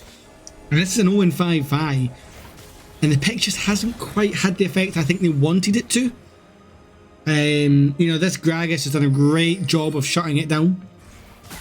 Yeah, for sure. And she's just not being allowed to get onto that back line to enable Tibbers, to enable Izzy to really just go ham on to this Lucian, who is now 7-2, has got his Flicker Blade, has got his IE, and has got his Mana Reaver. Whereas Izzy only has an IE and the Unitals. Such an item disparity right now. Meanwhile, we do see Yone going in, getting the knock up onto Nox, but Nox just eats his HP. The Yone ult does come in, misses, and Nox says, I'm taking you into Death Realm. And oh my god! Nox somehow, I swear that health bar hit 0 at least once in there, but manages to live with the help of the Riftmaker and the Rylai's. That is huge for this Mordekaiser now. And if you've got to feel, if Rawr have any way back, it has to be on the back of Mordekaiser. I think the Mordekaiser is really strong right now. That wasn't a convincing 1v1. Like, I had a feat in my head, the Mordekaiser should have convincingly won that fight. I think he has the most gold on him of every player in the game right now. Yeah. But even then, it was really close. It was one stray crit away from it being a loss, right? Yeah, there's nothing in it. Yeah, outside of his gold lead right now, you know, the team are what? We're talking, let's just be generous and round. So we've got 1.5 in the jungle, 1.5 in the mid. 4.5k. Like 2 in, it was about 2 in the AD and then 1 in the support. So there, we're talking like 6k down. Yeah. If we're not taking into account Mordekaiser. And Mordekaiser does have, he's always in the side lanes right now. He's always having to deal with the Yorick, or he's dealing with the Yone, or, you know, like whoever it is that's on the side lane creating pressure, he's there. He's not in the fights. He's not really making the most of his gold. He's playing, you know, he's putting out fires. Yeah, we are seeing Sigma boys start to push this tempo as Chaos will just get caught. Has gone with the magnet, so I'm trying to save the play. Beyond Death is right in the middle, going right on Tafelbard. They do manage to get an ignite, and Tristana's finally made it to the back line. Problem is, she has no backup. Waz was still a mile behind. York is now pushing in on this top side. Tibbers just dies. The play happened way too fast for the side of Rawr. And in return, not only do they lose their bot lane, they'll lose on tier 2 in the top side. Yeah, it's not looking good right now. We comfortably hit that 7k gold lead mark at this point. You mentioned about how Tibbers just dies. That was actually, I believe, a design choice by Riot recently, right? So the build for Annie when she was. Hold the thought. weaker, Sorry, we see Yone going in. On the Mordekaiser getting a bit feisty under the tower, and we'll decide just to back away. But that was thankfully he didn't invest his ult. That could have been a lot invested, so not a lot. One turret shot too many there, I think, onto Gig. Kind of made that play not look as good as it could have been. But still, they're keeping up the pressure right now, you know? Like, they have the dragon advantage, they have the gold advantage, they're taking way more turrets. It's 6-1. They have map domination right now, as far as I'm concerned, you know? The only thing I will say is that there are no more easy turrets for Yorick to take. The team really have to push the ballot here. Yeah, the next one is the Nexus, like, is the inhibitor turret, sorry. And now, thanks to that, Scott, they do know now they're on the Baron, and we are seeing Rawr try and get into this pit, but the 5 of the Sigma boys are there, and they are looking to burn this purple. Annie is only just coming out of base, so she won't be in this fight right now. We see Fish 5 and Gig turn on to Nox. And Nox has to do something here. He is going to go into death ram. He has taken the Gragas out of the game. He is trying to shut him down before the Baron gets taken, but Fish will survive his plane ride to Brazil. The Maiden will be the sacrificial totem here, as we do see Yone going in. He has got a bomb on him. Tibbers will fall, the first of the pets. The Maiden will live.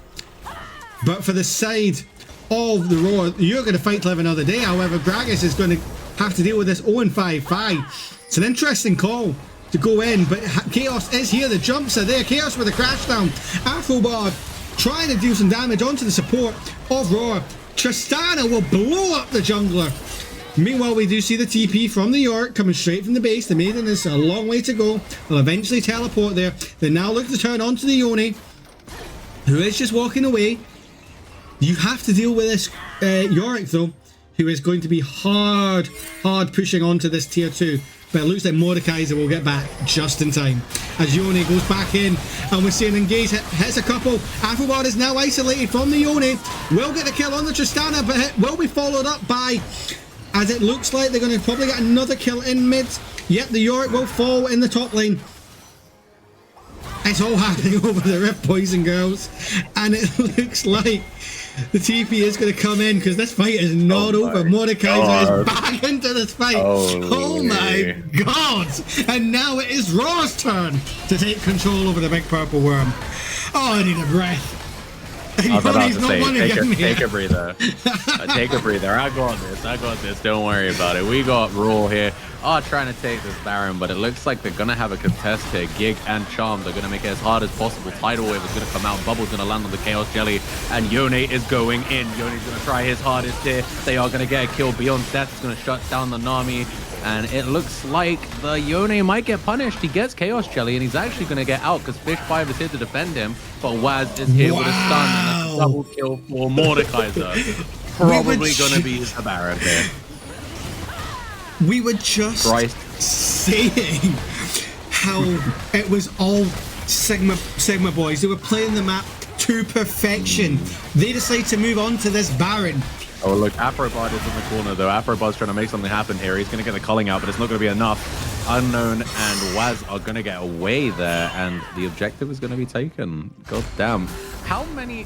That was about 2.5 minutes of straight, just unending combat, basically. People faced about 2 times. Look at the effect. I have not seen a graph crash like that since the Wall Street crash.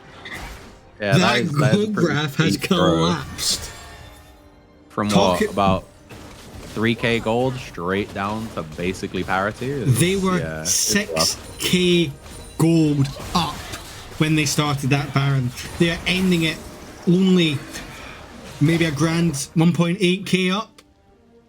Rawr have dropped this game back to parity through some great team fighting and some great play as a team.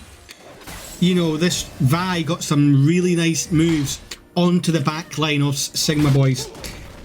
And now we've got the Dragon coming up. I believe this is going to be sole point if Sigma boys do get it. But for Rawr, you need to be getting this to even this out and to extend the game even more. I was going to say, I think right now they are kind of in the driving seat, though, right? Outside of this Yorick, that's going to have to be prevented. So, I mean, we can see because Nox's TP is down, they are sending Waz to deal with Spoopin. But just because he has the TP if they need him to come down. but again, he isn't as strong. He isn't, you know, But it really means- built to be able to deal with him. But it means you've got your raid boss, who is now 7-1. 4 items completed on this Mordekaiser. We know what a Mordekaiser's going to do. We're going to flip this dragon, folks, and it is going to be stolen by the Sigma boys. The Magnet Storm will come out, and we'll hit 4 of them. Meanwhile, we do see Tristana jumping in with a rocket jump. Yoni will blow up the Vi. However, the culling does come out. Meanwhile, in the top lane, we see Spoopid running down this inhibitor. It looks like Sigma boys are just doing the Spoopid strat.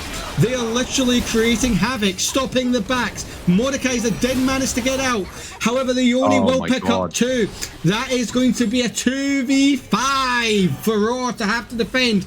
Can this Mordekaiser, with the Baron buff, hold off till it's another 20 seconds till the Vi is back up? Annie is on the map as well. But right now, she's having to deal with the York, who is inside the base, and York thought about joining his teammates in mid, and it's just a kind of stalemate waiting on the wave. The waves are crashing back in on mid. There's nothing happening bot side. Meanwhile, we do see Nox. He is going to get jumped on by the 4 men of the... However, he will take out the Oni in Brazil. Will pay his life for it, but that's a big threat taken out. And now there's Tristana and Vi are back. Well, the Tristana will be coming up momentarily. But... we see the Yorick, who's back to full health, coming in, and they're gonna have to deal with him. This is a hell of a game, folks.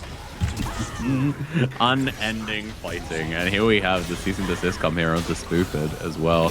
His team are there to back the beef, though. Like, it's not going to be a clean fight here, and if I were Rawr, I would be not... yeah, there we go. The wise choice to just disengage. Let's not push it, because if they die there, the wave was ready. Honestly, I think that the Sigma boys could have won just right there if that fight was bad for Rawr. But they think better of it, and they choose not to take that fight, especially considering most of the money that's on their team, i.e. the Mordekaiser, is currently in in the fountain waiting to respawn. So it's goddamn, man, honestly. What a game. I mean, look at the goal graph. You know, we're sitting here, it's going up and down, like Trump announcing and getting rid of his tariffs again. Like, it's going up and down and up and down. And for the 60 odd viewers in the chat, who do you think's going to win? Are you a fan of the Sigma boys, or do you think Rawr have enough fight in them to claim victory? As we see Vi going in on the back line, trying to pick off the Yorick. However, they have backup. Beyond Dead is pinned down in the cage, and here come the roving death squad. The Yoriel hits 2, blows up the Vi, blows up the raid boss, and that, you would have to imagine, folks, should be it. The fat lady seems to be warming up her vocal cords. She's got plenty of beer from this Gragas. As the bot lane turrets will start to fall, they should transition to mid right now. The 4 members, your Gragas is left way behind, but Spoopid is just bringing the maiden in to join the party. The middle inhib will fall as well. It will be an open base. Chaos is taking a lot of damage under his own turret. The ghouls are there. The one tower's already down. The second one will crumble.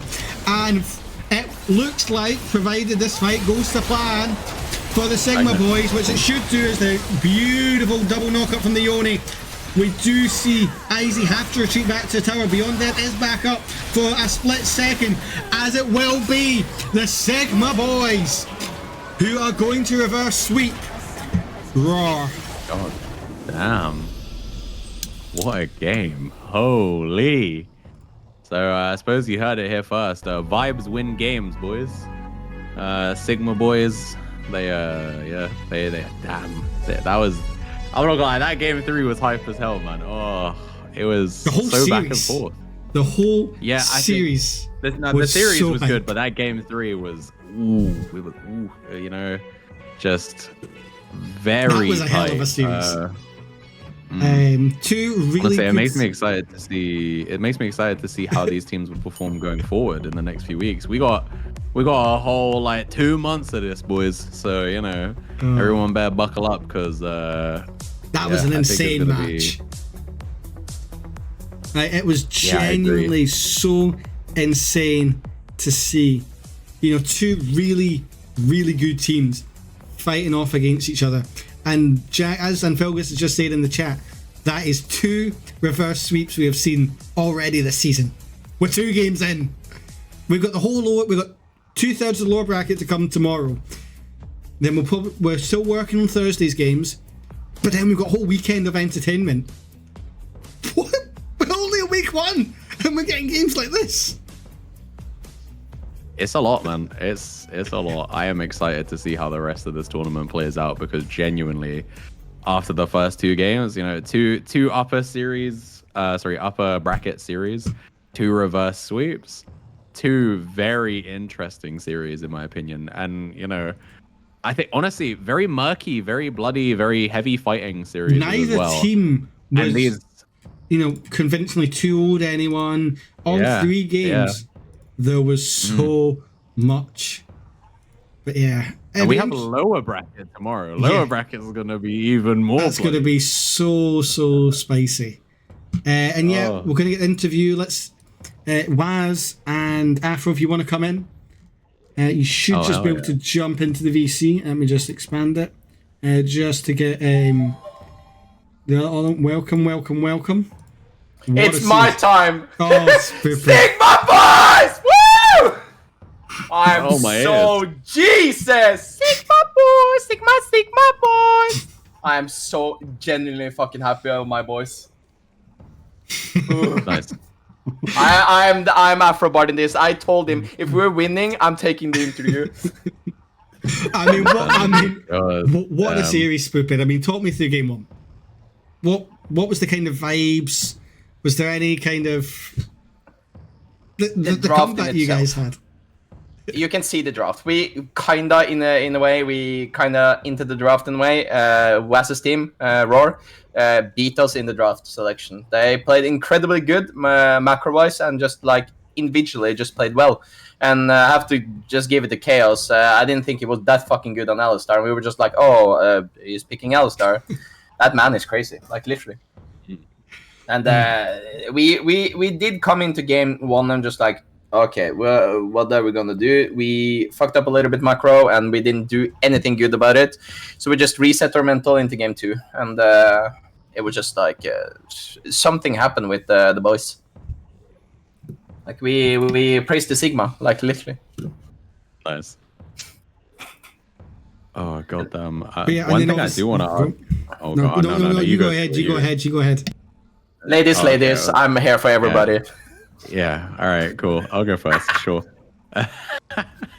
Well, I was gonna say, was it a conscious decision on you guys' part to try and force the 4-1 in game 2 and game 3? Obviously, with the Volibear, you played a lot of that game on your own. You kind of just spent your time side laning, forcing them to bring people to you. And in game 3, I mean, the Yorick is doubling down, right? So I want to know, did you feel like that was partially why game 2 went as successfully as it did? Yeah.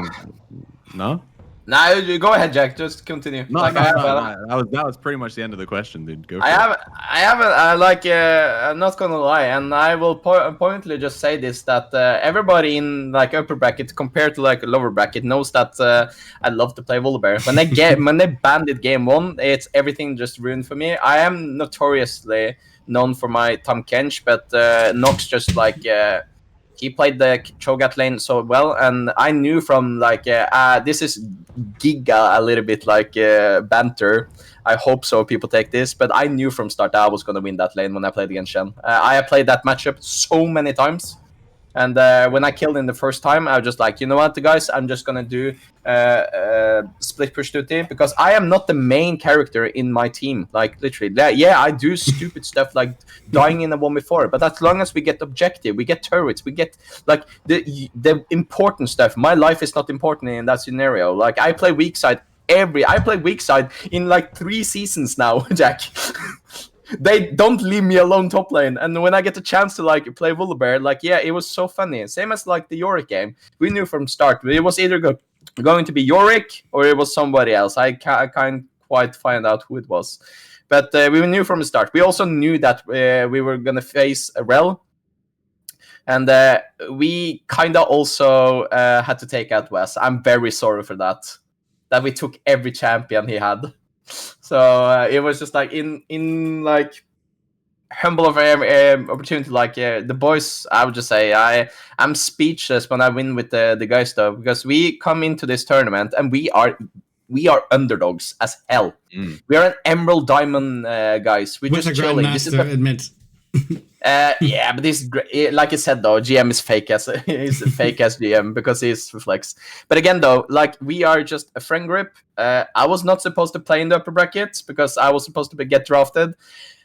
So I was just like a little bit, but I am so happy because they teach me the way of the Sigma, and just like, you know, it's just a brain rot guy team. It's just like they're tung and just like they like to play with me, and we make clips, and we play fearless for having fun.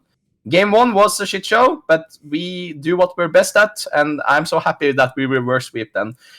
Even though West team deserved the win because they played the best in game 1, we just out macro them, in my opinion, in game 2 and 3, and that is just like they're not bad players. Beyond Death is hell of a good jungler, and Nox, everybody on that team is goated, in my opinion. It was a hell of a series, Pipit, and you guys had to fight and claw. And is there anyone you're calling your shot as we go through the season? Who's the next team you're looking forward to facing? Is there any top laners you want to? You think that'll be a really? I make a statement now on Twitch, and Linium, if you are watching this is like pure banter between us. The organizer should not anticipate in this. Linium, I'm gonna giga gap you when there's chance. You see what I can do to Nox. You're next. And there we go. The shot has been called. I don't think Waz is going to join us, so we are going to wrap the stream up there. Guys, thank you very much for watching. I think we've had about 60 viewers throughout the whole stream. And it's been such a pleasure to cast Day0. Thank you again for joining me. Make sure you are all here for 5:30 tomorrow for the double header of the lower bracket. And just remember to always stay fearless.